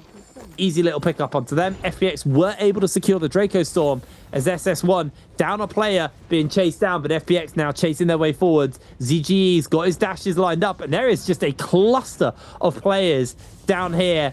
They know that they can take this fight. They've got their ults refreshed after that Spirit Well. This is a good time here for FBX if they want to try and get some extra kills. Zone's closing in again, so people are going to have to be forced to move into the Draco Stormed up FBX. Yeah, on the outside right now, 19 people left alive. It's kind of like the Perduro game where everyone was durable compositions, but everyone was just absolutely flooring at each other. No one wants to give up any room. No one wants to drop their ego. They're willing to take the fight and not necessarily disengage. We saw that awesome fight off spawn with OUG and Bauda, I believe. Now going to this S game, SR getting scaled up right now. Can Zai win the end game with this many Transformers, with this many no siphons, but a lot of Transformers? What is the relationship between Zai and Transformers? Now, Kiki on the Monk is going to be dashing in right now on the outside. They do have Draco Storm 1 minute and 10 seconds, and now the 80% Moonbane is going to come out, forcing everyone to the edge. Does FPX want to keep up the aggression on the inside right now? We're seeing a lot of people dancing around this Moonbane. SR putting a ton of pressure on the OUG, but OUG's using this Moonbane to reposition. We haven't seen a ton of GG today yet. They are looking slightly scaled up, salvaging the game. Gold weapons on their characters. 330 still has that blue armor though. Now going in this end game, all of these teams are very, very stacked, so I imagine things are going to slow down a little bit. They're not going to be able to force out each other's ults, and I'm curious to see, because GG is one of the few siphons out right now. How does GG navigate this? Now, they've normally been the chess masters of positioning going into these end games, but it looks like just the amount of horsepower that's backing this Transformer team is slowing them down. They're not getting the looks that they want, that they normally they're able to produce in these end games. And looking at this end game, 5 minutes left. Everyone is super juiced up, and we're going to get this Spirit Well to kick off this endgame, Hitbrain. Junk's just channeling that Aurora Burst, but is struggling to actually get himself a complete grip hold on it. OUG are desperately trying to push forward. Zinyu going in for the transform as well. Going to gain control of the area. And as soon as that transform comes out, it just feels like everyone gives up on the Spirit Well. So should just be OUG's unless we see an opportunistic third party from one of the teams jump in. There's going to be the D-transform, and OA immediately jump in as soon as Zinyu has D-transformed, and now they are going to throw their ultimate out. OUG down a Monk ultimate with 4 minutes left on the game. That could potentially be costly. FPX could look to do the same thing. Seeing that Monk, zone ticking up a little bit more. In jumps OUG trying to fight for it. SR also making their way forwards. Cannon fire coming in. They do find a grab though on to OUG's SS. Double clap comes out from PP. We're going to see a transform from Kiki as well, and now OA have to escape as they do not have their transforms. FPX played this so well, letting everybody else burn their ultimates. They jump in and then ult last. We'll get that refresh if they're able to secure it and sit quite pretty, but SR not willing to give it up without a fight. Everyone knows that this is probably the last Monk transform of the Soulwell. So as Kiki then disengages from, everybody else jumps in. It is just, again, a mosh pit is the best word to describe a lot of the action here. Aurora Burst is coming out, and that's going to do a fair amount of damage to anyone who steps in range of that one. GG now forcing their way forward. They've got the Syra ultimate to work with. The Sandstorm's been thrown down. And with all the Monks in the lobby, it's the Sand Siphon team who jump in last minute, and they're able to secure themselves control of the area. But that Sandstorm's timing out soon. 3-3-0. Forced to use the Syra ultimate to contain and control a little bit more. GG starting to lose a little bit of health here, but they're not done. There's going to be the Furen shoves coming out from their Takeda from CJS to try and control a little bit more space. 3-3-0 has to get close into the zone. It looks like Jal actually going low, but LXM loses his life. GG down a player. Gonna have to potentially just look to give up this Soulwell, and they threw everything. Everyone is throwing everything into this one. It's a White Tigers in a very close lobby with a lot of people left, so it makes sense why people want this Tigers. Zinyu gets the transform off, gets ZGE in the grab. Zip heals come in though to make sure that ZGE is not in danger. If they get the re-grab though, he's in some serious hurt. So he's able to escape for now, but SR are going to lose Rico, their last man standing. Zinyu losing a lot of HP, has got zip healing coming in for him, but PP's caught out by the grab. Zinyu pops him into the zone, the bell's popped, and now they're just going to continue to apply pressure to him. That's going to be GG, who slide in last minute and secure themselves the White Tigers prowess as the D transforms have started to break out, but it is only 3-3-0, the last man standing for GG. Does have that ultimate. If he can break away from the line of sight, maybe a miracle play can happen for him. Kiki going in for that transform himself, looking for the grabs on to Tutik. Tutik's able to break away from that line of sight. It's 3-3-0, hiding on the edge of the zone. Juan also playing the escape game here, forced away into those bushes as Kiki's looking for the grab. 3-3-0, just keeping his eyes on that Monk, knows that he now has got the lineup onto him and is looking for the grabs, but the Monk's going to de-transform as Kiki going to be forced to send packing. 3-3-0, sending a few people, sending backwards. Now he's just trying to make the escape away from it. Has got the stun onto Kiki, and that'll buy him a place to disengage. Meng will lose his life to Baby U in the middle of all of this as well. 1 minute 20 left on this zone, and it is all to play for. GG, no armor left on 3-3-0. He is waiting till the last possible moment to use his ultimate. He really wants to save it to that end game to try and tidy up as many kills as possible and maybe make the miracle play here for GG. Has been able to escape for the moment from the Aya, but Kiki goes down, ZGE goes down as well, or goes incredibly low at least, as it looks like OUG should be able to finish that kill up, although ZG is able to dash away, get himself out for now. The double grab, slam into the zone, Tutik goes down, Zinyu's able to find that one. Can he find another? He's getting himself quite low in the middle of all this. This 3-3-0's been able to find a full reset off. Is going to break away from this one as Zem's able to take out FPX's ZGE. 70 seconds left on this White Tigers. This is actually ideal here for 3-3-0. He just needs to survive for another 30 seconds or so and then pop that ultimate. Armor has been stripped away from him. He was able to find a reset. I don't know if he's going to be able to get it now, so he's going to have to take up to the skies and start a laser beam down. That's going to be one pop from the White Tigers. He's knocked into the zone. Can he find the dazzles? He gets the position into that zone now as the members of OUG taking a lot of damage from him. 330's just trying to put some kills on the board. I don't know if he can do it. Fowler will be able to find the kill. He's got the White Tigers. 330 from GG finds the turnaround. What a survival from him. A White Tiger buff. We're seeing a mini snap right now, taking everyone down for that little bit. But GG sets up perfectly to take this. It's not going to matter, though. OUG was an absolute force to be reckoned with this lobby. I'm curious to see what they ended up with. Scissors, like mushroom, with a little bit of a mix-up on the end. But generally, each comp does find a counter to each other. Yeah, they do. Here we go, though. Immediately into action. OUG sent Zhao down to the low ground. SR Zhao on his lonesome. The rest of his team trying to make their way over, but they haven't been able to grab anything as down he goes. Jingyu with the fist. Able to punch him to death as now SR down a member. Have to deal with the members of OUG. Junk's coming in for the dashes. Baby U losing a fair chunk of HP. Junk's actually doing a lot of work. Managed to get those fireflies early. Dunking Baby U and taking him out. SR able to bounce back. Should be able to pick their teammate back up, but they're actually holding it just because they don't know exactly where the OUG members are. They are going to get some of the healing back onto Zhao as it looks like Jingyu's coming in just to make sure that they can't go for the full revive. OUG definitely playing this a little bit more tame, knowing that those ultimates are up there, but Junks gets some healing in just to keep him alive. Rico gets parried. Here comes the scale rush from Xinyu. Catches him for another knockup. Doesn't quite finish up onto Rico. Rico losing a lot of HP, though, as down he goes. Junks is the last man standing, and OUG will be able to finish him up nice and easy off the back of this one. It's going to be a miracle play from Junks. He's able to get a big chunk out, evades the dazzle. Xinyu is going to be left on his lonesome while they go pick up their teammate. Down goes Junks. OUG able to get Baby U back up on his feet. Nice start there for OUG.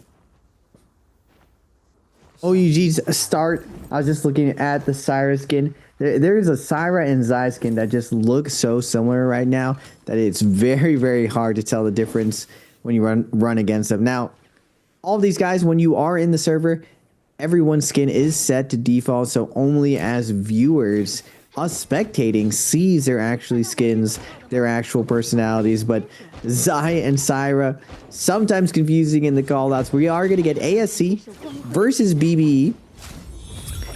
Miss just diving on in. White armor wants this off-spawn fight. Immediately throws an R&B and pops the Cyber ult. BBE in response is going to pop ult as well. And Miss has to be careful right now. Oh no! Stuck in the Demi wall. He gets absolutely deleted. Roy Hehe is going to return the favor though. And we are... Wait, Roy Hehe is going to keep it going. Never mind. Yeah. ASC just gets absolutely rolled. BBE confused. They are very, very stacked right now already with purple weapons. And they just turned that around with a little bit of an overextension coming out from the team. Now we are going to get DRG at Yushan Ruins by fighting Always Meng. Going to be trying to cutting this out on Matari. Doesn't want to give up this free kill. DRG needs to keep closing distance, but the Invis denies any of that grapple stagger. He is going to get away from now. PV already moving away. The portal here, one of the best parts of playing this position. You can go back and forth between all the portals, and Meng is going to make his way out of here. DRG has to keep up with them, but you see Kakaxi, double movement error, doesn't get the grapple, doesn't have grapple distance either, and Meng is going to make his way out of there. Really nice little escape there from Meng, able to escape, but GG now cutting over to them. Got themselves the best greatsword, best greatsword skin in the game. Just a massive baseball bat. Love it. It actually does feel like we're somewhat cooling off. Why we cool off, Raven? Is this the skin you were talking about on Syra? Yeah. So, I didn't realize it's like a school uniform. I thought they were like an Oktoberfest outfit. That was genuinely what I thought. It was like, it looks like an Oktoberfest outfit to me, that skin. I thought the same thing when I looked at it, and then it kind of goes hand in hand with one of the Zai outfits, and a lot of teams right now, because of Zyphon, they run both, and it's very, very hard to call out which is which. At least in normal games. Now, in the Pro League, I haven't seen it as much, but definitely just on the global scene, I've seen it all the time in trios, these two skins kind of matching. Yeah, I mean, I think I remember that skin. It's so similar, but might have to break away from that right now because OUG and ASE are looking for a potential scrap. ASE, fresh off a loss, just trying to get themselves some gear put together. They've got great armor across the board and I think a few great weapons as well. They're not in a particularly great standing. They're just going to run away. OUG actually would rather do a bit of spending right now, get themselves situated and prepared for the Realm of Yangs that we're spawning up in about 3 minutes time. Actually 2 minutes time now almost. So they're going to be get themselves a little bit more comfortable there. ASE, I don't think they're going to be able to put the gear together in time. So they're just going to have to sit this one out and maybe look for a spirit well or something just to get some extra bits of goodies. But definitely lost a bit of steam after those first 2 games. ASE, it's been a pretty sad one for them. The first 2 games, it felt like they could have won it. And then a couple of mistakes in those final circles actually cost them from taking the MVP, where JL got game 1 and then OG taking the last 2 games under their belt. ASE would like to at least get 1 MVP today and continue that streak of just mad points they've got on the board already. They're, like you said, pretty much guaranteed to go to bi-weekly finals. It's mathematically possible for them not to, but it would be... Actually, I don't think it is anymore. But even so, the odds of it are incredibly low that they're not going to make it. So what they're really looking forward, I think it's 12.5% of your points get carried over to the bi-weekly finals. ASE are looking to put as many points as possible together so that they can then carry that 12 point whatever points over and then basically get as close to match point as quick as possible. Yeah. There's been so many times during bi-weekly finals where a team is so close to that MVP threshold where they're 1 point off. So every point really does matter, especially allowing you to end a tournament earlier and even like be able to run the composition you're most comfortable with, just because the phasing does rotate from round to round, and there's a good chance that you may not get your strongest composition. Now, most of these players are very flexible and are able to play multiple compositions, but at this level where everyone's skill is so high, there are outliers of people who are standing out. I was talking about how Baby U, Honest Takeda, an absolute monster. An upcoming talent that I haven't seen before is ZZZT on the Monk. His grabs have been crispy today, so you want to put your star players in positions where they have characters that can really influence. Now, it's pretty rare that teams have Monster Viper games as much as the other ones, just because it does tailor off going into end games. But we did see YZG do super well, and today we've seen ASC do really, really well with the Viper composition and showing their aggression overall, how it carries over from comm to comm. It kind of reminds me of Alliance's season last week. Now, we are going to be getting this Realm of Yang coming up. DRG happened to moonbane this, and I've been seeing this more and more. Solos, trios, it doesn't matter. More teams securing the Realm of Yang to deny the shenanigans of teams coming in looking to get a cheeky kill or looking to pick off one of your players. There's nothing more tilting that you're waiting for the Realm of Yang and your healer gets picked off right as it spawns as your first 2 players go in. Now DRG doing a good job. We're going to use that F to stop everyone. Unfortunately, I said a good job and I cursed them. They don't get in. They use the Bane's Breath and they still don't get anything. That is so heartbreaking for DRG. Kakaishi being forced to use the ultimate. ASE going for the pickoffs on the edge. They're looking to probably just escape away now.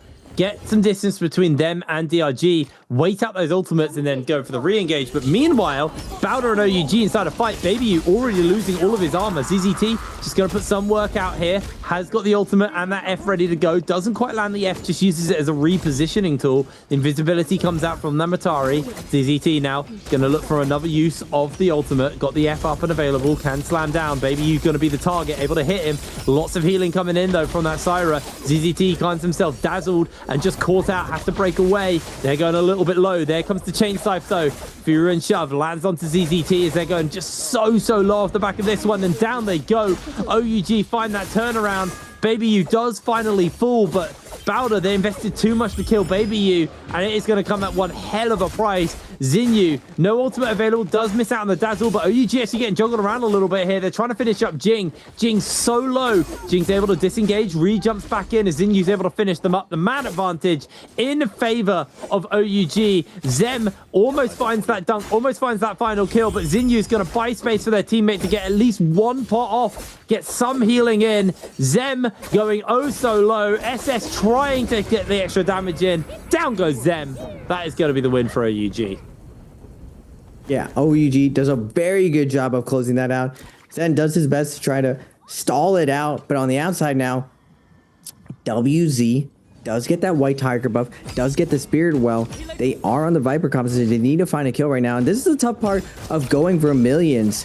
When you run into a true buff, oh, it looks like they were able to get the rest. It's not all three of them, but FPX is going to be taking this fight right now. U1 looking with that Hong sword. Does he have Rampage? It's so rare that you see people run Hong Sword without the Rampage, but PB and Meng jumping into the fray as well. Backing up his teammate, it looks like they are going to close the distance. He's trying to create some space for them, but he does get surrounded by OA. Matari F's going to be dashing through, and Meng is going to execute FPX. WZ is going to come in with the V3 of Viper, trying to close it out. Meng does a good job of kiting into the corner. He does get his invis off. He is going to be able to dash out of there, and now the Syra ultimate's coming in with that bedazzle, peeling off all of this pressure. Invis players surrounding WZ's Loye. Nice Wu Chen heal is going to be coming in. Zyalt is going to come out from touch, trying to double team with this Syra ult and this Zyalt at the same time. Jiyu is going to be going down to PP. Wu Chen Port is going to be coming out, and it looks like they do have to give up WZ. Both WZ members end up going left and right to try to create some space with each other, but it looks like GG now is showing up to the party and trying to steal some kills. Well, there's going to be the Sandstorm thrown down. PP just getting laser beamed up by 330, and that is just an easy kill there for 330 on the Syra. Really, really nicely used. Now putting a bit more damage down. 2 tick next up on the mark. 330 is able to get that one. They just continue to chase forwards. GG still got that Vermilion Bird Smite for 81 seconds, so they're feeling comfortable to continue to fight. And this is just a blender of damage from 330, melting through armor and health alike. So much work coming in from them. GG able to jump up to 8 kills off the back of that one. CGS will go down for his Bird Smite is popped, but that does not matter here. Another player falls. GG, they're sitting happy though. They've got a lot out of that Bird Smite. 4 kills, and OA only got 2. Bowda. Jing is going to fall right now. Syra's XCM is going to take this guy. I feel like every time we're on XCM, he has to retreat on the Syra in these mid-fights. Now, on the Ballista, looks like Cookie looking to run some sniper play on the outside, but we dive back into the action. OUG Shinya onto OA's Mang. OA's Mang did get away last time, created a ton of openings for his team. Can he do the same? Kiki is on Shinyu, down to a last hit point situation. They are going to lose you. They are going to lose everyone, but I believe they had Yang to Vermilions, so they should be fine to res and find a new position. Now OA is going to roll up to this stash, see what's what, if there's any loot left over. Now, unfortunately, in a Mortal War, it's usually not loot going to be left over when you go in, because everyone is so starved for loot. Now, speaking of starvation, monks have been eating all day, and SR is on the run after ASC. Not really one of the best targets considering how aggressive ASC is. They have to be careful. They could just get turned on randomly if they don't play correctly. But I spoke too soon. They don't have to be careful. Monk's going to get a grab, and they're going to take down one member of ASC. ASC then have to re-engage. They've got to try and save the life of their teammate. Maybe they have the money for the revives. ASC missed. Using those laser beams, just trying to be a complete menace. Rico playing the escape game. Mist is just continuing to apply pressure down as Junks now chasing on to Zhao Wen. Zhao Wen desperately trying to stay alive. It is a 2 versus 2 right now, but in comes the third. Junks with those dashes lined up is just going to continue to chase onto ASC. It's not been the greatest second half of the day for these guys. They started strong, ended weak, unfortunately. OUG sliding in to try and play tidy up on to these SR members. A lot of ultimates used. Xinyu's going to throw down the ultimate as well. Laser beams coming through. As Zhao, he can bell some of it, but he can't bell it all. That's going to be a nice and easy tidy up. Rico gets caught by the dazzle. No UG. Slide in for yet another tidy up on a fight. Very, very nice performance from them so far. ASE missed though. Can he do anything? The problem is Zhao Wen is about to time out on their Karen. So it's going to be a hard one. Now cutting over. GG versus JL inside the realm of Yang. No one's jumped in the second one either, so that can't stay empty or a freebie for someone. In comes One Feng, jumps into CGS's pocket. He has to transform, but they're going to just play evasion now. Wait this one out. CGS got the Fu wrench up. The sandstorm's thrown down. Gives a nice little area for them to hide in. One Feng trying to play around on the edge of that sandstorm. Not really getting the opening that he wants. They're actually doing a lot of damage to the members of JL. Good grab comes in. They're going to get some slices down onto LXM. He is able to disengage with his life, though. CGS gets caught out. Now they need to find these dazzles on to the monk. Try and find that re-grab. But the problem is JL's Cuckoo is losing so much HP. One Feng isn't doing enough work, unfortunately, on the monk. And that's now timed out for 3-3-0 with the man advantage, with the ult advantage. Are looking to just tidy this one up. Dot the I's, cross the T's, and down goes JL. GG, making it look easy in this game. Really, really solid performance from them as One Feng falls. You did a really good job of getting maximum value before they ultimate and backing each other up perfectly, covering each other's releases with some nice light attacks. And GG ends up stalling out their ults as well, getting maximum value. Just that extra 5 to 10 seconds where the enemy team doesn't have an ult really pays off. But GG has been asleep for a lot of the day. They did well, but we're not using. We don't see them usually perform this way. Usually they're always in the top 3 and having a dominant weekly qualifier. Now, if I have to choose whether or not I dominate the qualifier or I dominate the bi-weeklies, we definitely go with that. So GG last year was the most winning team in trios until Worlds, where Wolves really stole it away from them. Now, technically, Wolves kind of plays like GG anyway. This would have been one of the cooler things I've seen. It's just how far Syra can actually get in the air. And clearly, it's not far enough when Draco Storm rolls up. And OA is going to pick up a kill onto Bauda's Zem. Nice little pick up there for OA. Playing very, very well. Is it OA or is it QA? It's OA, right? Yeah, because there's no Q there. I know my letters. I know it's... Yeah, it is, yeah. I was looking at our font and was making sure that our O's don't look like Q's. They don't. I'm an idiot. OA with that Draco Storm, able to secure themselves another kill. OA are a bit of an unsung team this week so far. In the bi-weekly finals, they came second. They had 20 points in the final game. They were quite a few points behind YZG overall, but they could have MVP'd potentially and stole away that win from YZG. But these guys are definitely a team to watch. Get your eyes on. I mean, YZG were a big team for me to watch. So I'm happy to see that they did have that really solid performance. But OA right now in 14th place, but this is their first game day. They play Friday next week as well. So I have every faith that they will qualify for the bi-weekly finals again. Been having a pretty solid day so far. I mean, 32 points already. You're sitting happy with that. If you can get like 45 plus points on a day, that's a pretty good setup to then go to bi-weekly finals, providing your day 2 isn't absolutely horrendous. As JL gets a nice parry onto Zem, takes him out. As WZ taking a fight here versus JL. They've got themselves the Tessa urn onto Cuckoo, but I don't think that's even going to get popped because he is just deleted. WZ, if they get their second kill, third kill actually, of this game, and put them up to 12 points. They have a lot of work to do. This is still there at their first day, but they're going to have a lot of work to do if they want to make it to bi-weekly finals on Friday. Going to be a hard ask for them. Transform comes out from One Feng inside the zone. He's just using it for a little bit of extra health and looking for those grabs. Gets hit by the Tessa urn, and that's probably going to spell One Feng's demise. He can cancel it out, but he doesn't get the D-transform out in time, so that is one dead monk. WZ, 4 kills in. Not a bad go for this game. Yeah, WZ absolutely melts that monk right now. And looking at the scoreboard, SR with 5, GG with 12, OUG with 9, FPX with 3, JL with 2.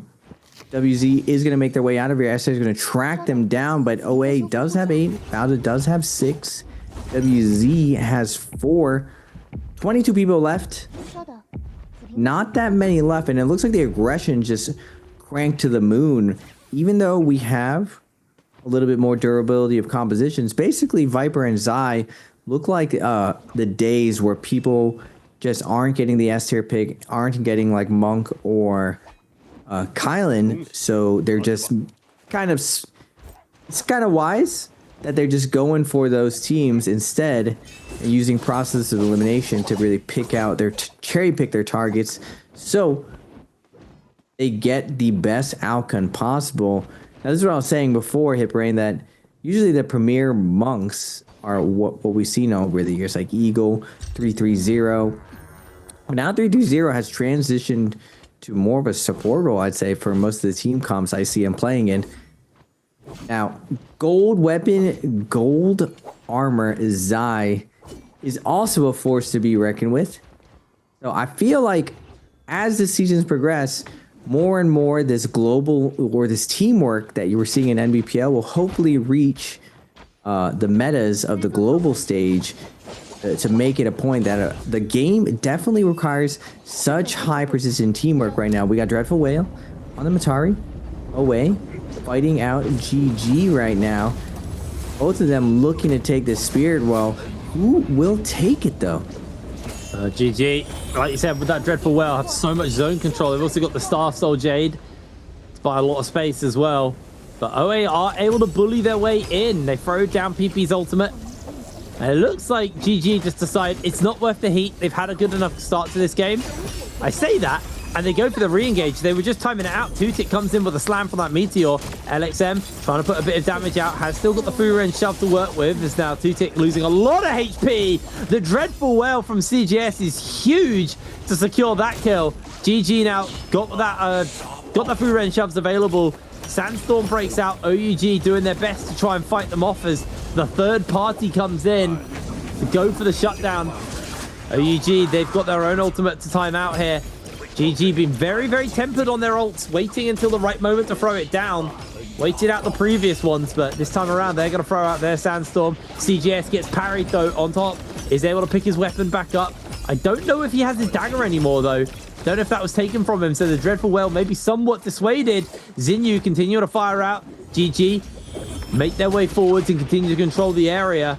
CGS has been knocked back. He's got golden halberds, but yeah, he's down the daggers, so the Dreadful Whale is lost here as OA able to re-engage back in and try and get control of this. They've got their own Dreadful Whale to work with. It's going to be very hard to push up on to this one, but OUG not willing to give it up quite yet. FPX have also made their way over. This Soul Well has got the whole lobby collapsing in on it. The dome has collapsed, so everybody's going to lose that little safety net, and now the ranged attacks are going to start to rain in onto whoever holds the Spirit Well. There's two teams with the variant challenges on them as well right now, so two people got a lot of info. Well, two teams have got a lot of information on what's going on around them. It's Fuyan holding on right now for this Soul Well. Does look like there was a bit of a re-engage. You see Miss from ASE get taken out in the middle of all of that. It's GG re-engage back in onto the Soul World. They want to be the ones to grab it. The zone's collapsing in. SR trying their hardest, but GG now got themselves the ultimate from the Syra, about to time out as Junk's trying to get onto that Soul World. Looks like he's just going to control it for now. FPX slide in, and I think FPX is just going to steal this one away at the last moment.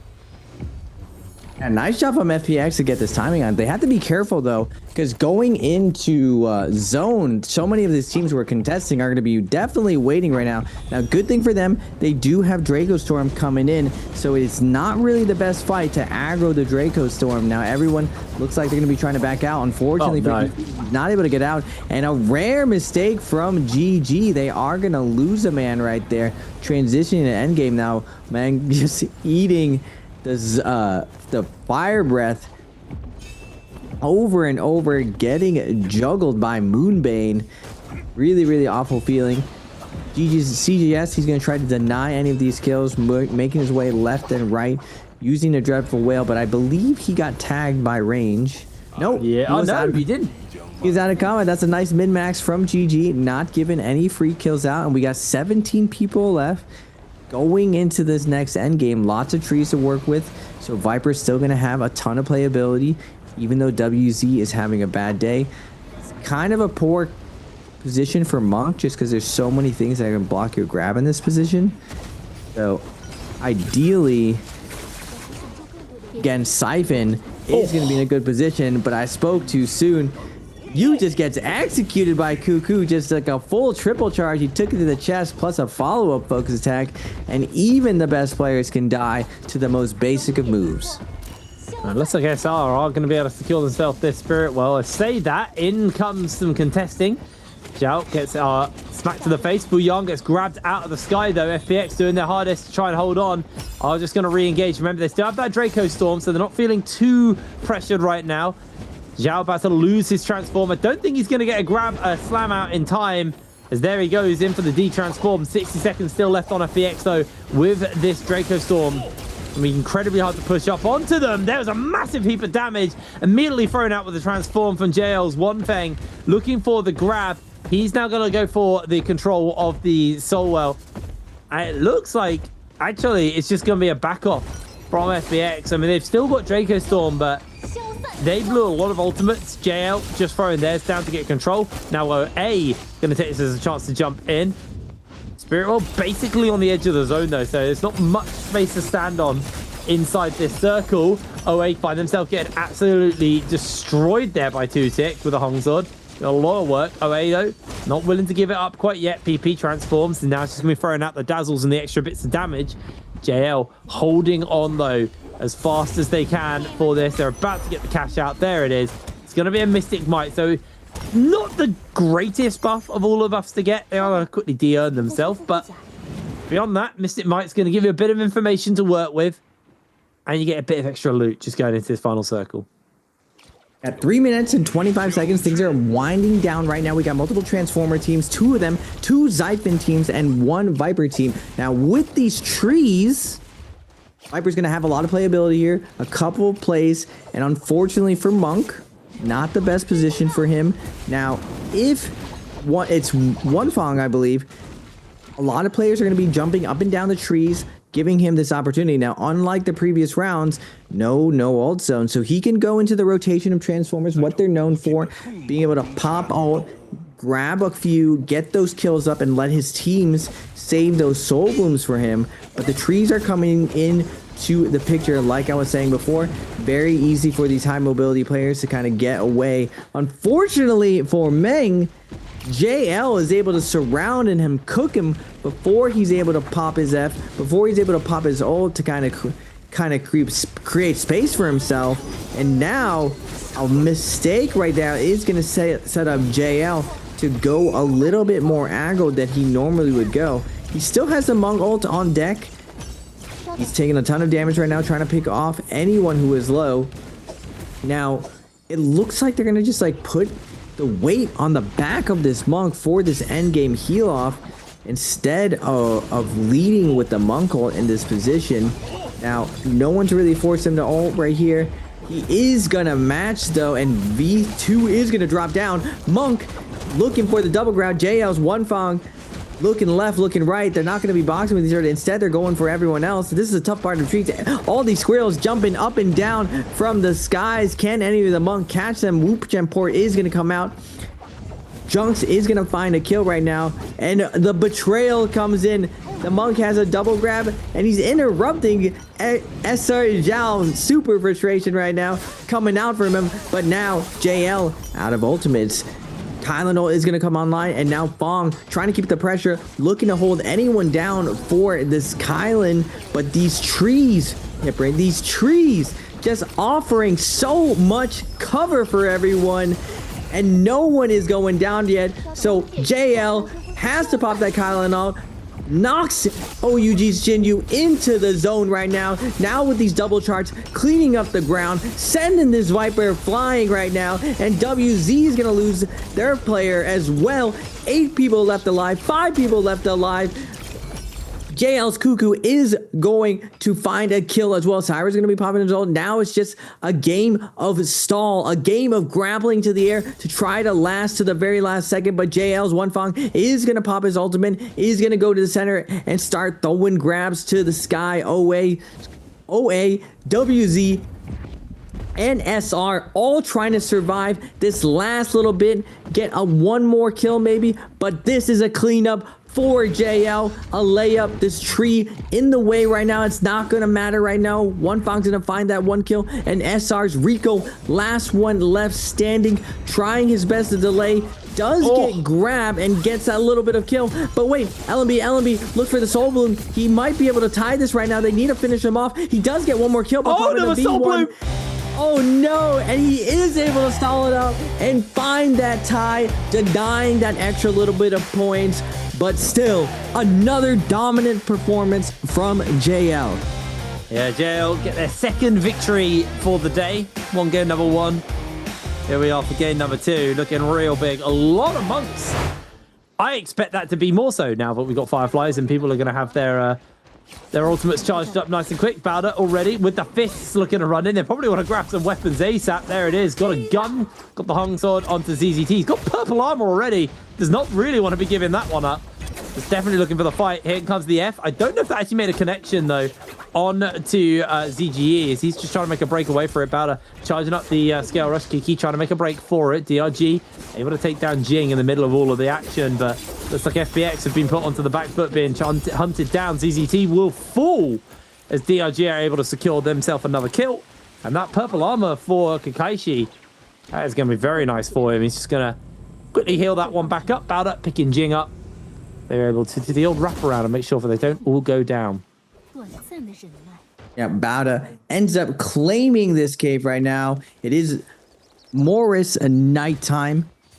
OUG north of Celestia versus S1. They're going to pop that no ult zone. Rolling around. They don't want to hard engage right now. Looks like they're going to be backing off with Shinju. They didn't get the loot that they wanted to do. SS1 willing to split off and peel off, waiting to see what the Firefly team to the north is going to be doing. So yeah, well, looks like SR hunting onto JL here. JL being forced backwards as SR actually purple armor again. There's a lot of really stacked armor on some of these players. Just gonna pop the no ult zone. They don't want any of this heat. This is one of the bonuses of when you're on a Firefly map. If you don't feel comfortable, if you don't get the Fireflies, you can jump to a no ult zone. Look to fight it up as Junks loses a big chunk of armor, immediately gets jumped onto. The zip healing comes in. That purple armor could be up for grabs here for JL. SR Junks knocked out of the no ult zone.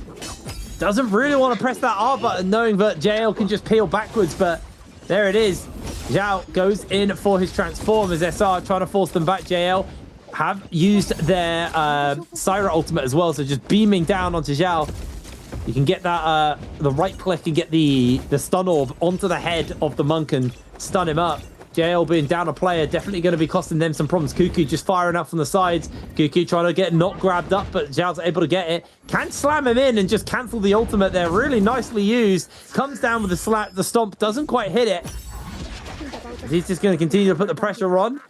SR trying to find the revives onto Junks, able to get it. JL, can they make this work for themselves? They're down a player already. One thing will time out, and SR find the turnaround. XX1 loses all of his armor, does get a bit of a save from his teammate, but in comes the follow-up damage. And this should just be the end, although Junks is doing some work here with the dashes. May be able to get it. Jumps into the no ult zone and gets his ult cancelled, unfortunately. JL making a run for it. Gets the knockback onto a couple of members. It's just Cuckoo, though, on his lonesome. Rico coming in for the turnaround for the sidey up. And that is SR able to win the fight. That no ult zone almost came in clutch. Monk accidentally de-transforming as he goes in for a slam. But it ends up not influencing the fight in the end. FPX on the Zai. Siphon, but being chased down by DRG. Kakashi still has his Viper ultimate. FPX doesn't want to take this fight, knowing the Viper ult is still online, but only one grapple left on Kakaxi, trying to close the distance, trying to get in the middle right now, but FPX is doing a good job of splitting it up. Zai ult's going to be invested going in, F2 going to flying in, good dodge from Kiki on the Zai, denying a ton of this pressure, but he's going to get lifted off the ground. Matari's going to come in with the peel. Wuchen is going to be healing up. Kakaxi, no ult's going to be coming out. He has to be careful right now. He won't have enough health to ult and influence this fight, but the V3 is really, really late. It's not going to matter. FPX is going to take him down before he can heal. A little bit of a misstep, but Baudo now is coming in with a third party. FPX reeling from this situation. A little bit left on their Zai ultimate, but now it is XEF's turn on the Syra. Gonna get the stagger right now, but FPX gonna respond, stunning back. FPX desperately trying to hold down one of them, but XEM on the other side, getting the juggle onto the Matari, stunning him over and over and over, lifting him off the ground. The Matari cannot play the game. FPX's Zai, they call the fallback. They're going to be sacrificing one of them. It looks for the flank, though. They don't want to leave just yet. Kiki's going to try to fight his way out of here. Now XCM going to go with the flank right now, looking to cover his teammate. Come from the side. He is going to get the RMB, close it out. Now 3v2 situation. FPX versus Bauda. Now XEM getting really, really low, but he manages to get an RMB off. Finally, with his two teammates flanking, and what a clean play from Bauda, taking down FPX, back and forth, third party, and cleaning it up. Really nice tidy up off the back of that one. We expected this to be a bit of a bloodbath. It's actually tamer than I expected coming into this. Couple of kills across the board. BBE currently leading the charge actually with 4 kills under the belt. I say that ASE actually have 5. So ASE back in the driving seat a little bit after 2 off games from them. And they needed it because they spent a lot of points for a tragically disappointing game number 4 from them. Game 5 starting a little bit more comfortably, as now ASE and BBE find each other. The zone actually collapsing in and forcing BBE into it. It's a low damage zone though. First zone only going to tick for a little bit, so doesn't really matter. ASE going to also have to jump out briefly, take 1 tick, and it barely tickles them at this point. They're just going to reposition here in Shadow Jade. Do have a ballista to work with. BBE need to be careful about that, because if they get smashed by a ballista, when you've got grey armor onto 2 of your members, a ballista is going to melt you. It'll be a very easy finish up onto a kill if that happens. But for now, just chilling it out. We've got the Realm of Yangs spawning up very, very soon. So expect to see some of these teams jumping in. And I'm surprised by how geared some of these teams have already got. I mean, you're looking at WZ, 2 members with purple armor, but purple fans onto Zhao Yu. WZ, this is the time for them to jump into a Realm of Yang. I don't think they've taken a single one today, so I'd like to see them do it. They're geared up. They've got a good team for it. Try and deny one of those monk comps from scaling as well if you can beat them inside the Realm of Yang. Slows them down dramatically. Potentially even risks them getting knocked out of the whole game. Meaning that one of our 3 monk teams isn't going to be as effective as we move later on in. Definitely feel like if you're at the bottom of the leaderboard, you have nothing left to lose here. You should be going Yang. You should be risking it for it all. And this is where the points that Hipporain has brought up is very important. Now is the time where you should be investing into a Yang composition, just because if you don't get a good snowball game going on, you're most likely not going to be able to qualify for bi-weekly finals. And I feel like within the league, Yang is definitely one of the things you have to get used to, if not always winning the spirit well in mid game. But that also means that your end game has to be so dialed in. With so many premier teams playing these end games, running that strategy ends up being, I think, a little bit too conservative. You can get a lot more. Oh my goodness, everyone got stunned by the Tessa F2 plus the Temi F1. I'm sure someone got hit in a focus attack there and hit like 6 people. But we are going to get into Realm of Yang. ASE versus SR. Han a little bit behind Zhao on the Monk ult, but Zhao not close enough to get any punish out of it. Off Han's late ult. He does get on his hip, but SR Junks is going to get scooped up by Han, making his way to the pillar. And Zhao, wait a minute. I thought it was a missed jump. It was not. My man turned around and punched Han right in the face. Now Han in a really tough position. He's getting chopped at the legs by the pole sword, and he has to de-transform. Bell's going to be coming out. Junk's trying to keep on the pressure onto the Monk right now. It's not going to matter, though. Kylan ult is going to come out. Will we get the V1 ult as well? Nice job from SR, keeping the pressure onto the Kylan ult. But miss now. It's his turn. He is going to pop the Kylan ult, slashing back and forth, and Junks cannot move. Just using all of his slash off rip, not even setting it at all, but creating a ton of space for his teammates. Junk still going for only double charge, trying to set up his teammates for kills, but now Zhao is down to 1 HP. Wait a second, ASC is turning this around on the back of miss instant slashes right now. That peel was absolutely godly, and SR is gonna fall even though they had tons of momentum from the beginning. ASE showing us why they're standing at the top of the leaderboard. First team to win inside their realm of Yang. Gonna wait as long as possible before picking up that Vermilion Bird's Might. Meanwhile, GGWZ still carrying on with their fight inside the in their realm of Yang. So you can see that Cookie just got a kill with the pole sword. So we'll probably get an update fairly soon on who's won their particular realm of Yang. ASE can do a little bit of shopping. Xiao Wen has a fair amount of money to spend, to be fair. Golden dual halberds on to Han here. So it's going to make his transform even more potent when he's able to find that damage. Is WZ rocking up. They have the Vermilion Bird's Might. They're also going to do a little bit of refreshing of the inventory from the shops. Probably looking for the fight. So WZ coming in hot here. Starting off the last of the day pretty rough, but were able to bounce back with a couple of kills under their belt. Can't see them on the scoreboard, so they're still relatively low overall on that bottom end of the table, but getting yourself 6 kills in this game, getting yourself, I think it was 5 or 6 in the last game. Now they've got the Realm of Yang and the Vermilion Bird's Might, means they can fight again, get that free reset off. Kind of just 3 points almost off the back of that one. So we have to keep our eyes trained on them. Bowder, the other team to win inside the Realm of Yang, running around with their own Vermilion Bird's Might. They've got ASE in their sights, so expect to see them going for a fight. There was a stash opened over there, but again, like you said earlier, probably not much left in that stash at this point. Baldo and ASE going toe-to-toe. Zem still has their ultimate. Han's going to go for the transform, and Baldo may look to just disengage at this point. Grab comes down onto Jing, though. He's going to get flamed and cooked. Here comes the punch. Jing goes down. ASE able to find themselves one, but it does look like it may come at a cost because Xiao Wen's going low. Does look like SR making their way over, trying to see if they can get a cleanse off. Dash comes in. ZZT gets caught by the re-grab. Missed. Gonna get a whole heap of extra damage in as down he goes. Another Bird's Might has been burnt, but does look like Han will be losing his transform fairly soon, so he's going to de-transform. WZ sliding in. Again, a mosh pit as the sandstorm breaks out. Cookie has his ultimate to use. SR trying to see if they can get the kills. They've got those debuffs on them, and with Zhao going low, this could just be the end for him. He's going to have to transform to heal back up, looking for the grab. Rico has been pulled out.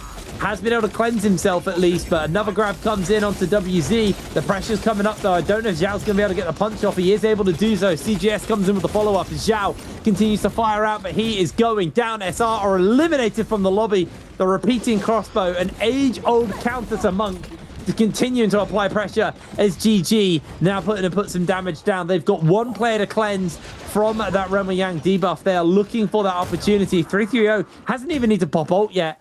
GG just been able to scoop a couple of cleanses for themselves, keep himself relevant in this game. Xiao Yu gets the over-the-shoulder down, so he's able to break away. As Baby Yu is going to get revived in the middle of all of the action as Xiao Yu goes down, and that's another WZ Bird's Might popped. I think that's probably all of them at this point from WZ. Nice little play, though. Lots of action. ASE 10 kills in to this game. I don't know what WZ are on. I haven't seen their score right now, but JL eliminated from the lobby. One of our front runners losing out there. Really, really big for them. GG able to cleanse their whole team out, so they're just going to dip. Yeah.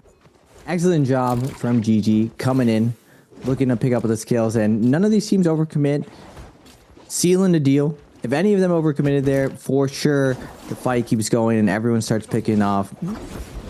Now, we are going to go to replay of JL versus WZ inside the Realm of Yang. Nice F1 slam going to come out from Takeda. Temmie also going to come in with the peel. Syra ult of Cuckoo is going to come out looking for the low HP Temmie. He's going to settle for the Takeda for now. Syra on the outside trying to peel onto his teammates at him. But Cuckoo with the Bedazzle able to get a lift off, and now Takeda in a very, very tough position. Max range getting the Bedazzle of Temmie. Believes that they're going to switch to Takeda to start ranging instead. Ends up taking a ton of damage, and now wonderful peel coming out from JL to keep Cuckoo alive. Scale rushing over and over, looking for the flank. Drop down R&B. Does he get it? He does. Big damage coming out. Now Temmie versus... Wait, 2v1 situation. Don't tell me Cuckoo wins this. Max range goes for the R&B. Looks for the wake-up coverage. Is not going to get it, but WZ ends up taking it. I feel like that replay was a little bit deceptive. Why were we watching Cookie if we're going to lose? Well, fight's breaking out on a Spirit Well here. Well, Soul Well, always getting muddled up, but Water finding himself incredibly low. 2-tick able to secure the kill. SS1 go out, and it's been a very quiet day from SS1. They started in second place today, but they are in a bit of struggleville right now. OA inside this no ult zone, just zoning FPX off. Don't think FPX are particularly interested in contesting anymore, though Roy Hehe from BBE is on the minimap, so he may show up, but we're going to move away from that. We're going to focus on GG versus ASE. WZ versus Bowder is the other Realm Yang. Maybe we get a little look in on that one a little later, but Han going to immediately look for that transform. Perfectly synced up with 3-3-0 this time. Not got that tempo deficit. Has got his back turn though, so not going to be able to find a grab immediately. We are looking for GG 3-3-0 though. He's got miss in his fists already. Gets a punch off, gets stabbed in the back of the head. He is taking a lot of chip damage. 3-3-0 is going incredibly low here. May have to cancel the transform fairly early, as he is being run down. Han is just continuing to pressure onto him, getting another big chunk out. And 3-3-0, he's going to come out of this transform with his armor, but it's going to come at a pretty heavy cost to his health bar. Gets slammed back once again, knocked onto the low ground off the pillar. Meanwhile, the rest of the fight is continuing to break out. Mist has got those dashes lined up and is looking to line them on to the members of GG if he can find it. CJS also looking to do the same on his Kylin, trying to get some additional damage onto those ASE members. Not really finding much use out of it quite yet. The CGS lost his armor, going quite low, but opens up on the Mist. Mist loses a fair amount of HP. Han also armorless at this point.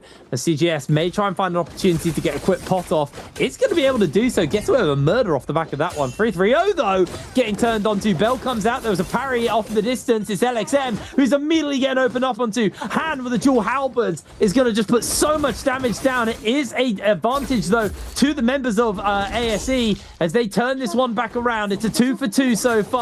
Or two members standing on each side. Han with the dual halberds doing so much work. The Bell comes out at a good time and looking for the parry. Zhao Wen going low. If they can open the halberd, CGS is going to get himself in a whole heap of danger. 3-3-0, incredibly low in the middle of all this fight, and somehow gets enough for another transform broken out. Han's going to buy some time. I actually think this transform is huge. It's going to slow down this. They may just tie.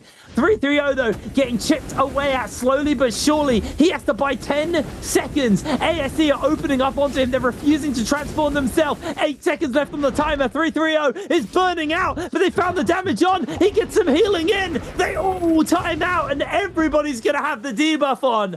That was so clutch from GG. Yeah, nice job for 3-3-0. We're not going out like that. We can't win, we're taking you with us. Gonna put us in a very, very dicey Yang depletion situation. Instead of 2 teams being out there, now we got 3, ASE and GG and Bowda. 3 of the strongest teams, all with Yang depletion.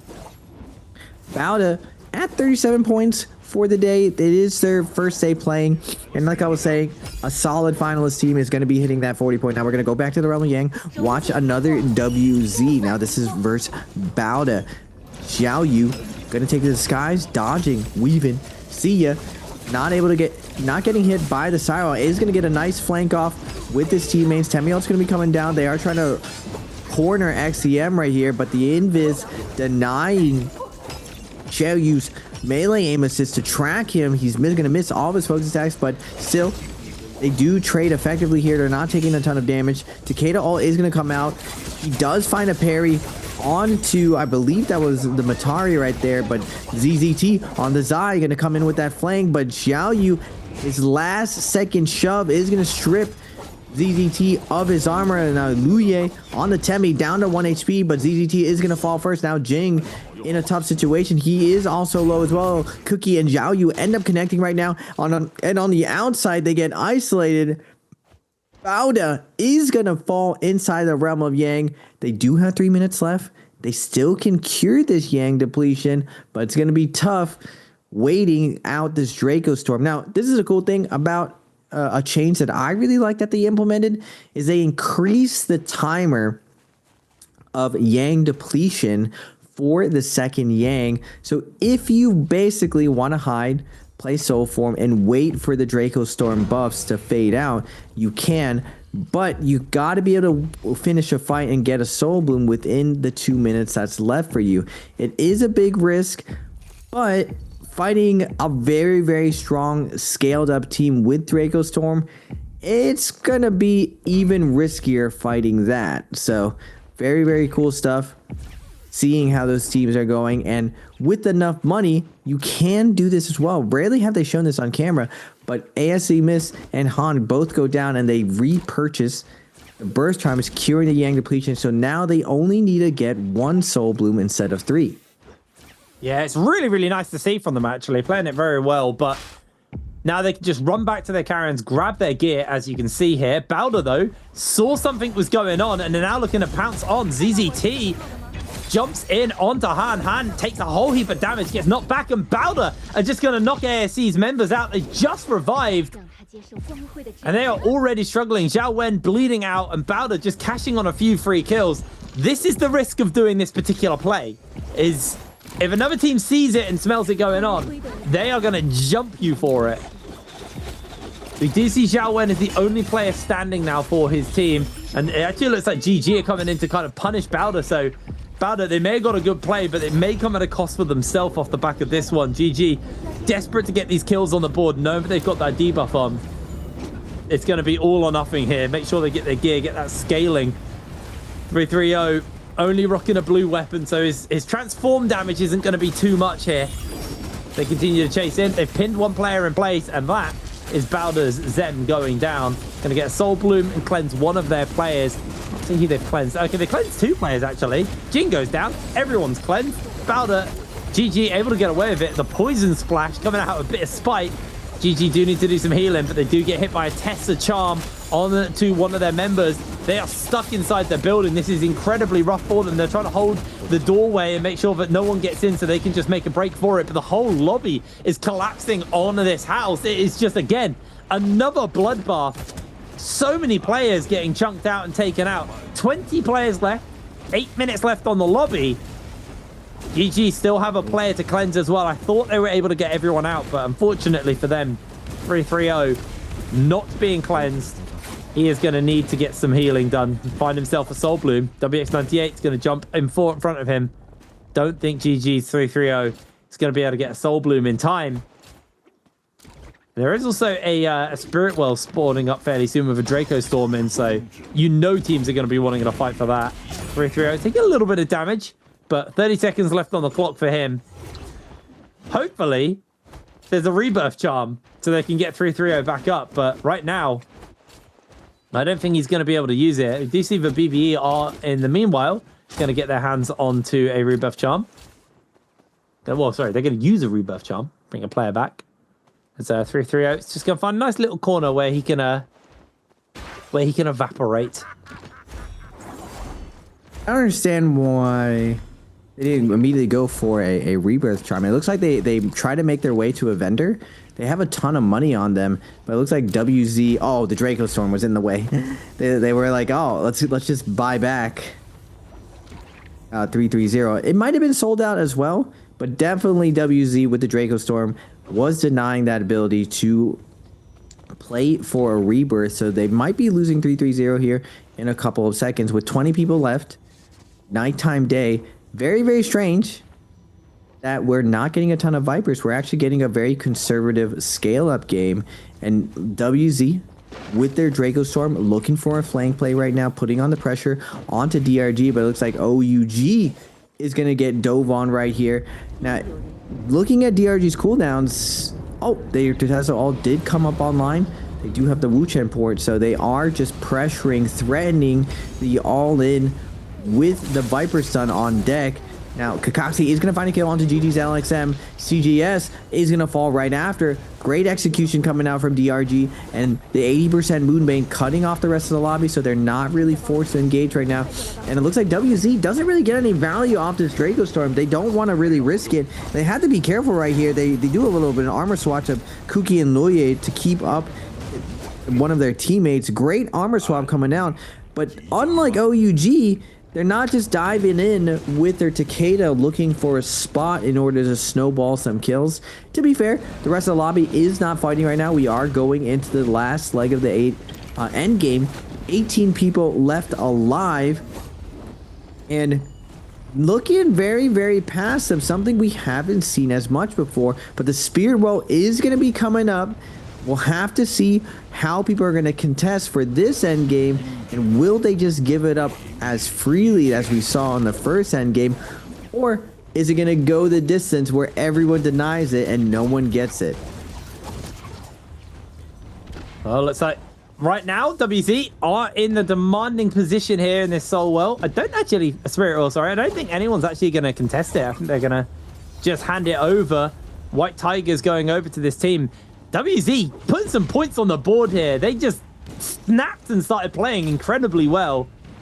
Very, very poor start to the day, but they have come back real nice. Didn't get any kills with their Draco Storm, but that doesn't matter. They're just scaling for free at this point. Does look like OA, FPX, and a couple of other teams are debating contesting them on it, as Xiao Yu actually throws down the ultimate. ZZT finds himself caught in the zone. The Furen shove will evict Bowder from the lobby, as WZ able to pick that one up. They've got the White Tigers. I believe this now means everyone on their team has golden armor. Yes, it does.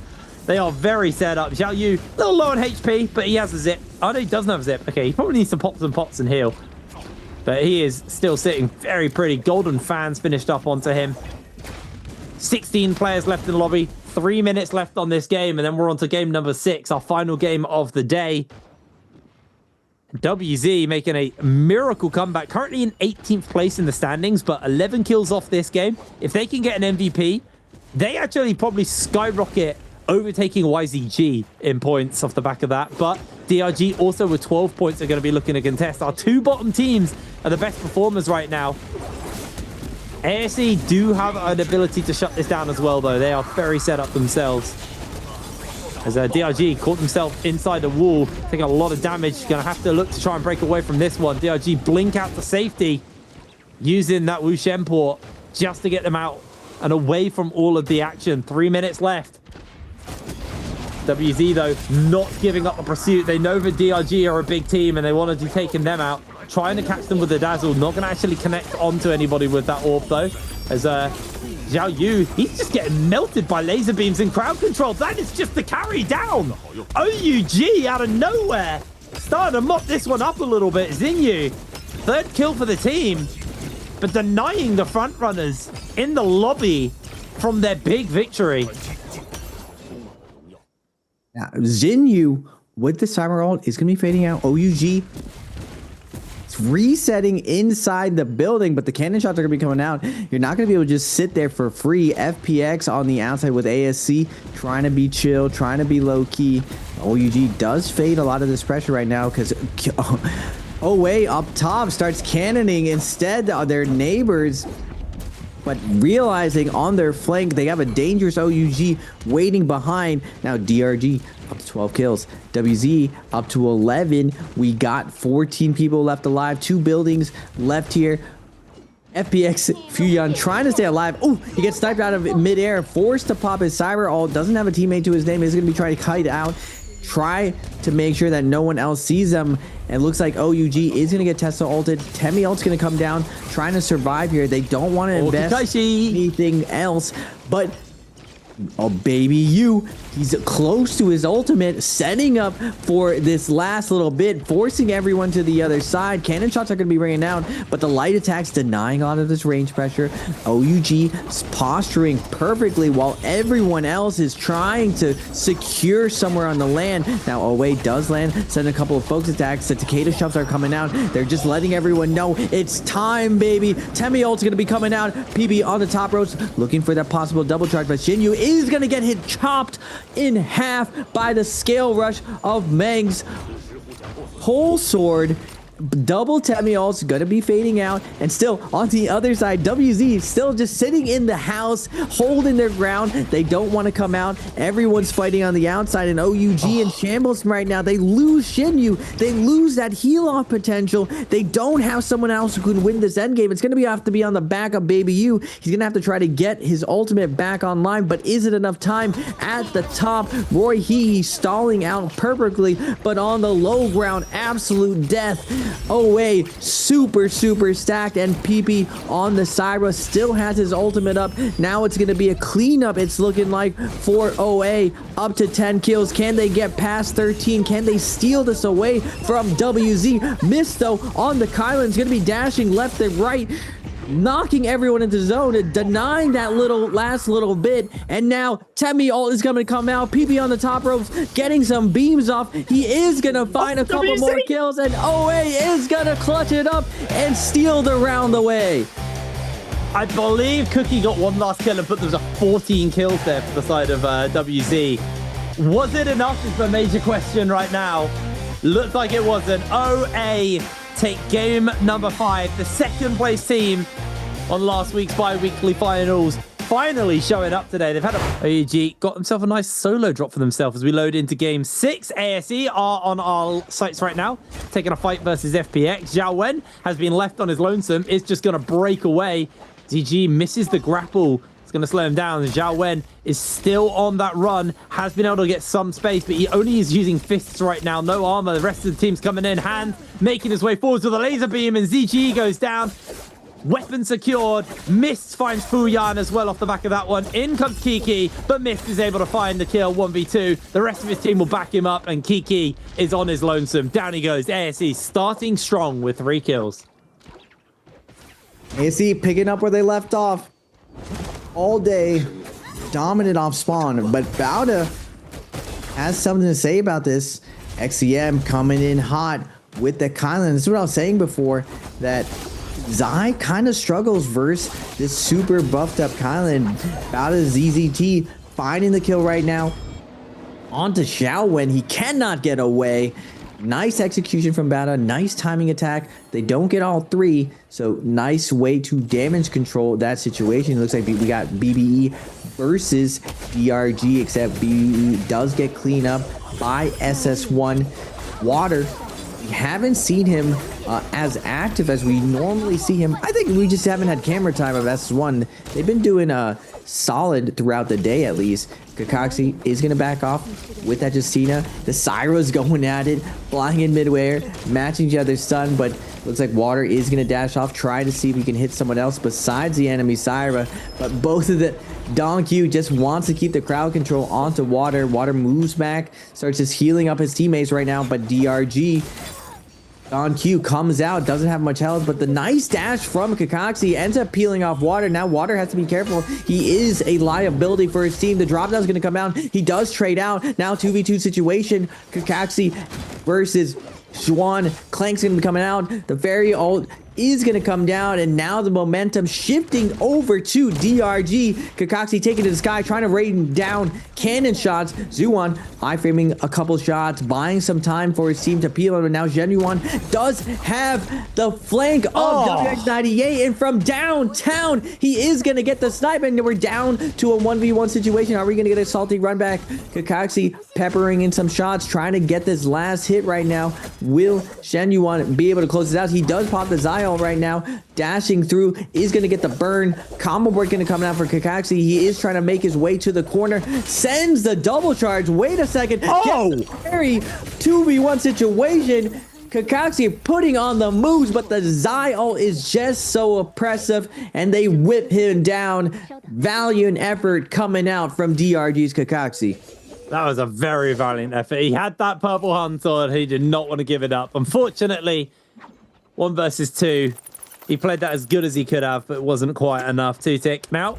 Heading over to him. Just grabbing himself some loot. Got himself the Volpine Essence. Good to know.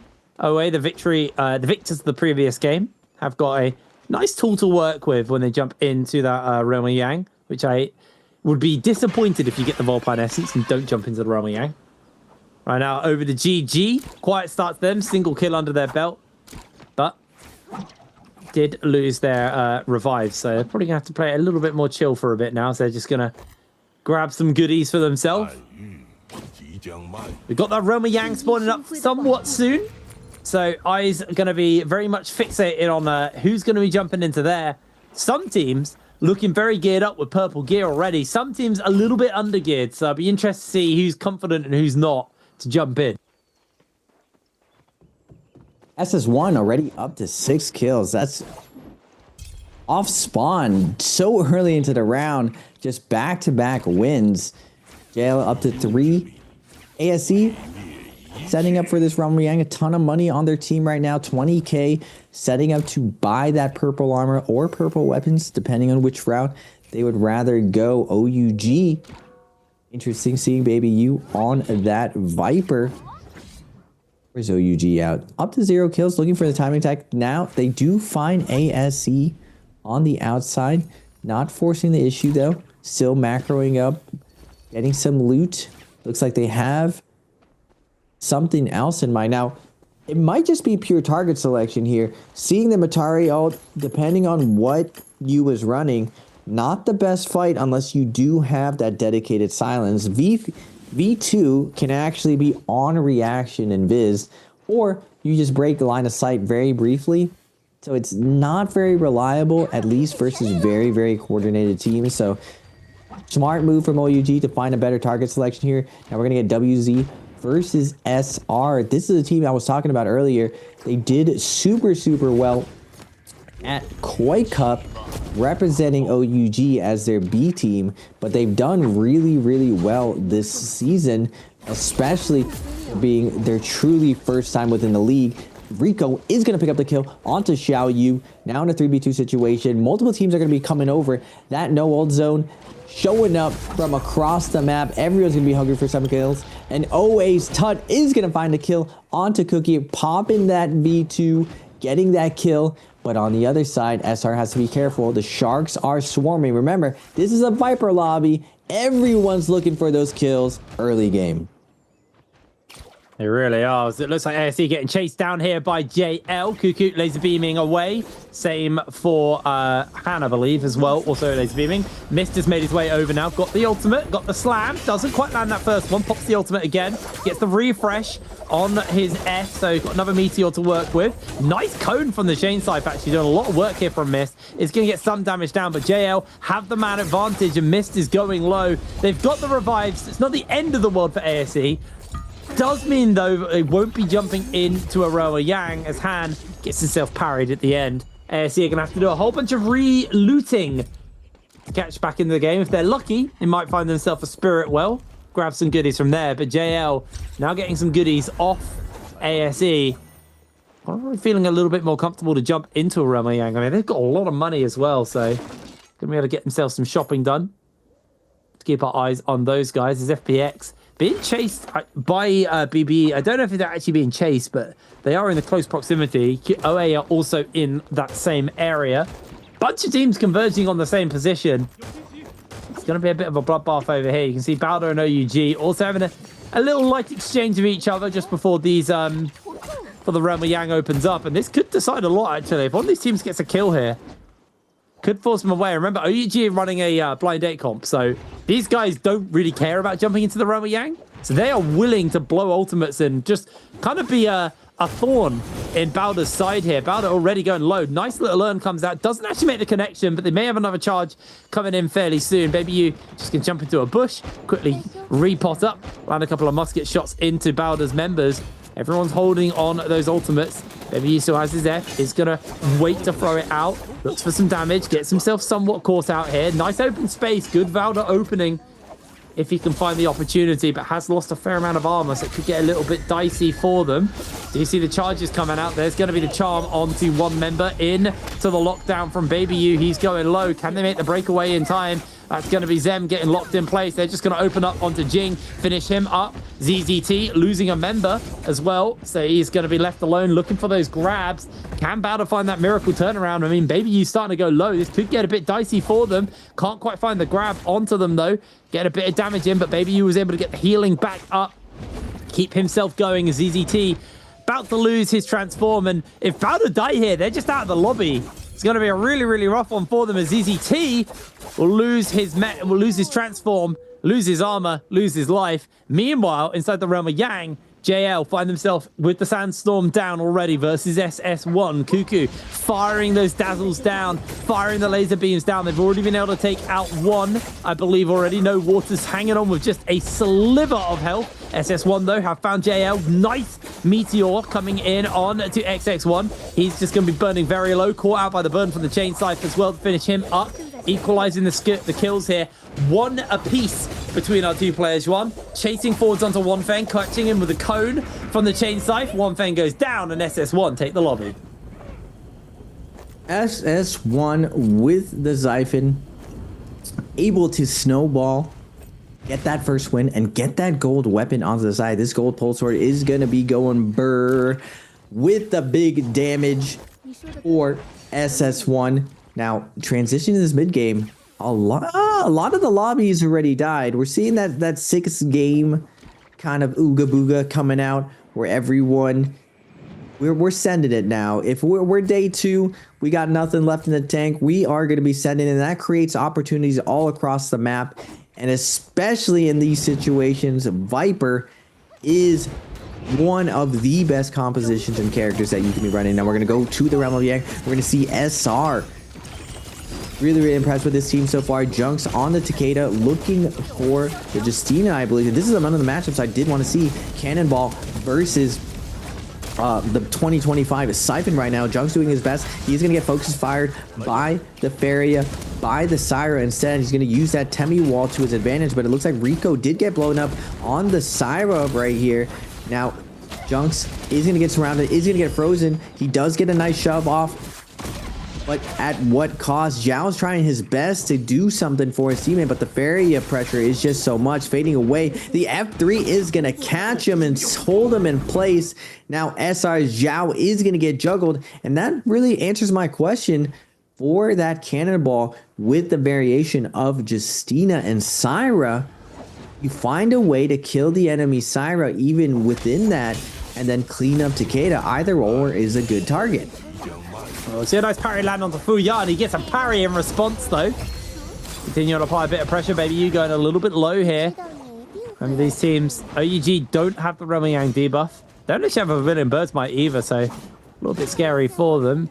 FPX, on the other hand, don't have anything either. So both these teams kind of just fighting for the sake of points right now. But last game of the day, just seeing what they can do. Baby U just going to get some damage down. Nice charm coming out from Fuyan there. Gets parried immediately. They're going to blink out. Decide they do not want anything to do with that. ZGE, can they get him up in time? He's too low. There's no way. Fuyan gets caught by the grapple, and now he's going to get locked down. They're going to continue to fire onto him. Baby U gets sent packing a little bit, but Fuyan trying to make the escape, and FPX are going to lose yet another player. Nice little pick there. And now we're turning over to where all of the action is. This is the Vermilion Birds fight. SS1, DRG, everyone's in the area looking to try and either cleanse or just get kills using that free cut reset they get. Junks getting some knockbacks onto a couple of people is going to be able to get some cleanses going, although they have already lost their Tammy, so it's going to have to come down to them getting some money put together. Junks has got himself cleansed up for the moment. Over the shoulder, he throws one player, trying to put some damage down now on to One Feng. One Feng throws down the Sandstorm. That laser beam, though, is absolutely rocking the fight. JL's Cuckoo doing so much work. SR eliminated from the lobby. JL able to re-cleanse themselves up. They're going to be sitting nice and happy off the back of that one. Down to 21 players in the lobby.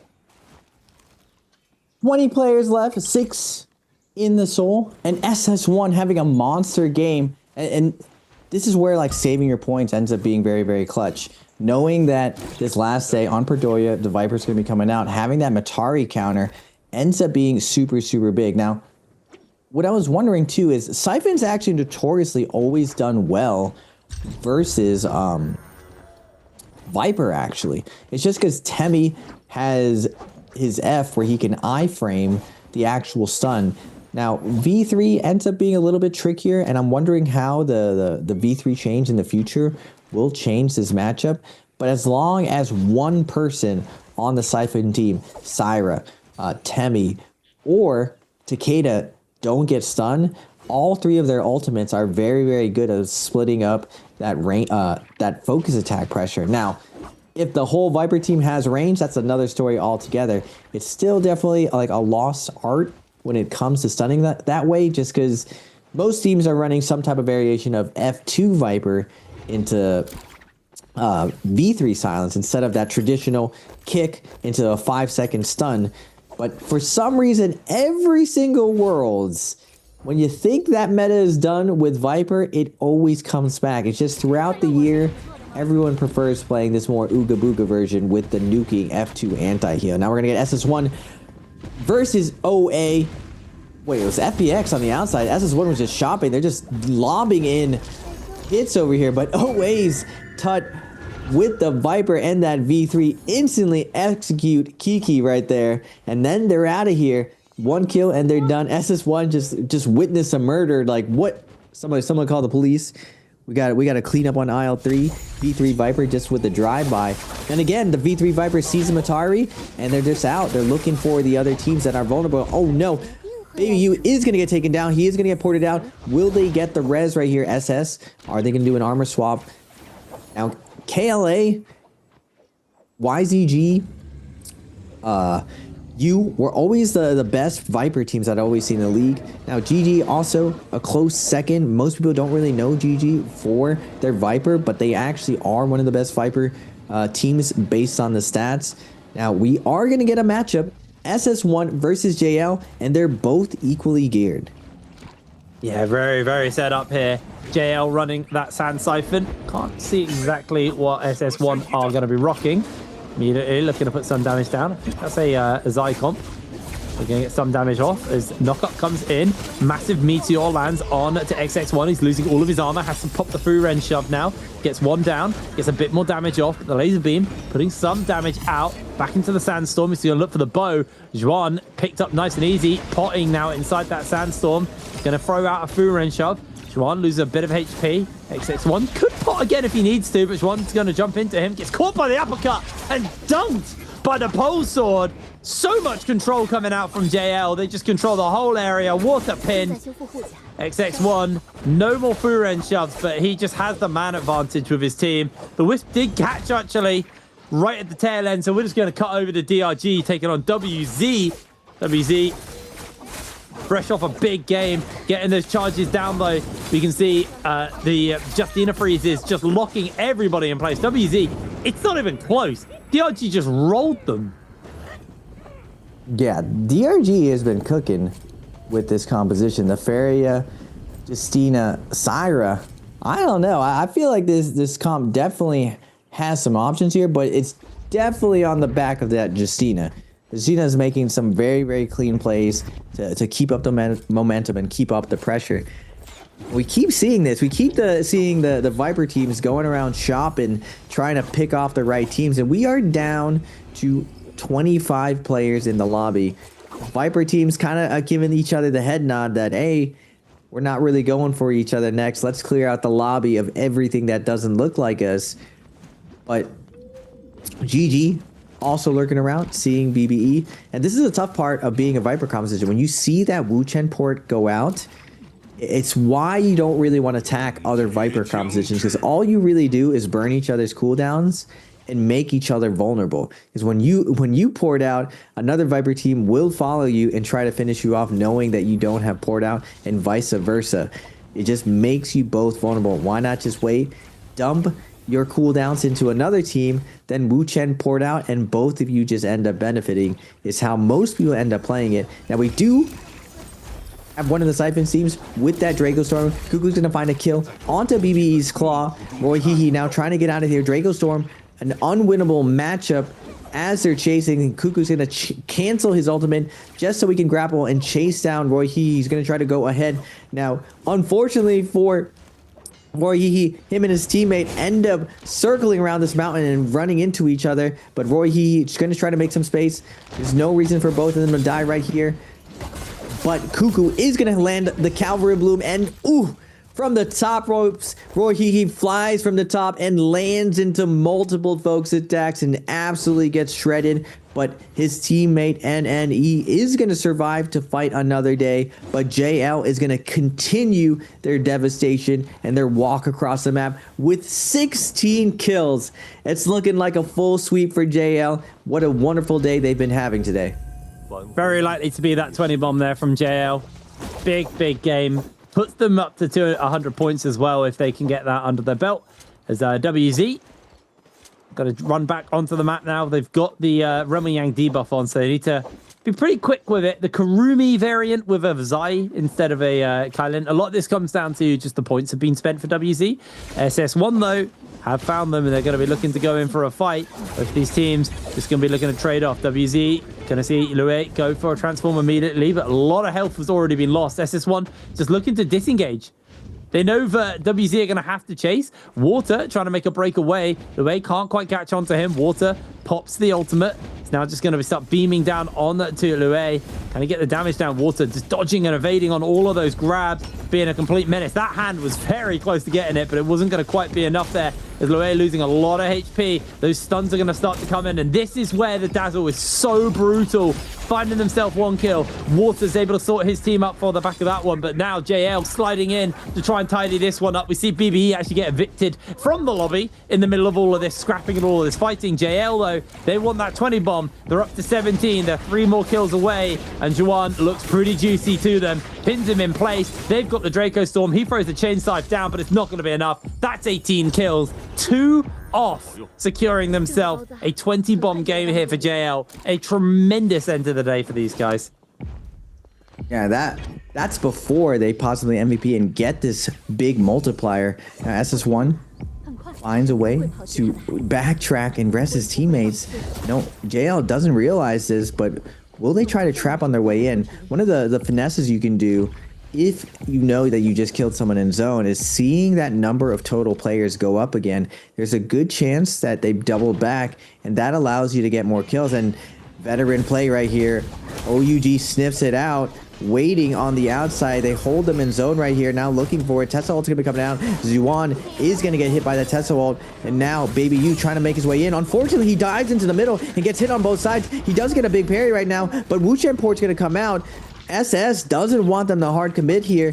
GG ends up coming in with the flank, but they're going to keep up this chase. Now, do they go for SS1 or do they try to close out OUG? Nice port coming out from the Wuchen of OUG to not be in the middle of this, and GG is more than happy to take the sacrifice of just one easy kill here and make their way across. Now, GG only has 3 kills right now. Owe is going to be diving in, seeing all the action right here, and Tut going to lead the charge onto water, push into the zone, trying to make his way back in, but the Tesla ult is going to clog his way, not letting him out, and PB is going to find the kill with the fan, and now GG on the outside, looking around, seeing what just happened, sees the pour down, and LXM is going to call the position. CGS is already in. V1 is going to be invested. That V3 does not matter from the other Viper. Stun is going to come out. LXM trying to find the follow-up, not able to. Moving back to his Tessa, but they are going to get ported out. Now, the problem with the ports, they're not that far. It was a panic port. But LXM, how do we meet aggression? With more aggression, immediately dives in with the nunchucks, throwing the focus attack, trying to get in there, but it's not going to matter. The double fry coming out from Tud. He's been fighting back all day. The Swift Cut's going to be coming out for 3-3-0, but PB is going to come over and back up. The zone is cooking out everyone, but still, they're all fighting in zone. Wait a minute. No. OUG's just comes out of nowhere and yoinks the kill. What a third party coming in from them. Quick port out to get back into the zone. The problem is JL are standing on the edge of the zone looking for the kills. They're just going to try and tidy these ones up. OUG are low. Everybody is low right now. Massive urn comes out. Instantly cleansed here from JL. They throw out the sandstorm. And now it's Baby U caught in the sandstorm. Caught by the dual swords. And that is going to be a kill over to JL, putting them up to 19 kills now. Laser beam firing down onto them. Kakaishi making his way over with the golden staff. Going to put some damage out, but he's immediately getting himself staggered and locked back. Tries to dash forward with that Justina lockdown, but he's going to get locked in place. Good freeze comes in onto JL, though, and now he just has to run away. JL lose a player as DRG slide in. It is third party into fourth party into fifth party. Constant action. One thing, trying to make an escape away from the DRG members is now JL's fantastic 20-bomb game could just crumble before them. I don't think he's got enough in the tank. Let's see if he can do it, though. Golden weapon, golden armor. Not much to work with, though, on the health front, as he's just evading and dodging. DRG are unrelenting as JL lose their Tammy and Cuckoo, the last player standing for them. Their Syra going incredibly low here. They do have all the money, so maybe if they can make a miraculous escape, rebirth charms are on the table. But again, you're low on armor, you're low on health. It's just going to dip into the Bane's breath just to try and make a breakaway. And I think he's successfully given up on his pursuers, or shaken his pursuers, as the attention's been turned around. DRG just continue their chase for kills. Zinyu goes down, and that is the end of OUG. Last two left alive. DRG in their victory run. 80% Moonbane is up. I don't believe...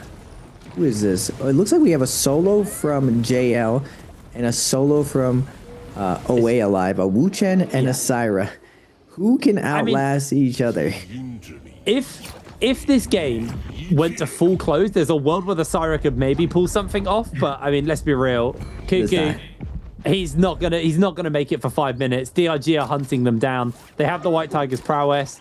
There's gonna be a Draco Storm spawning up soon as well.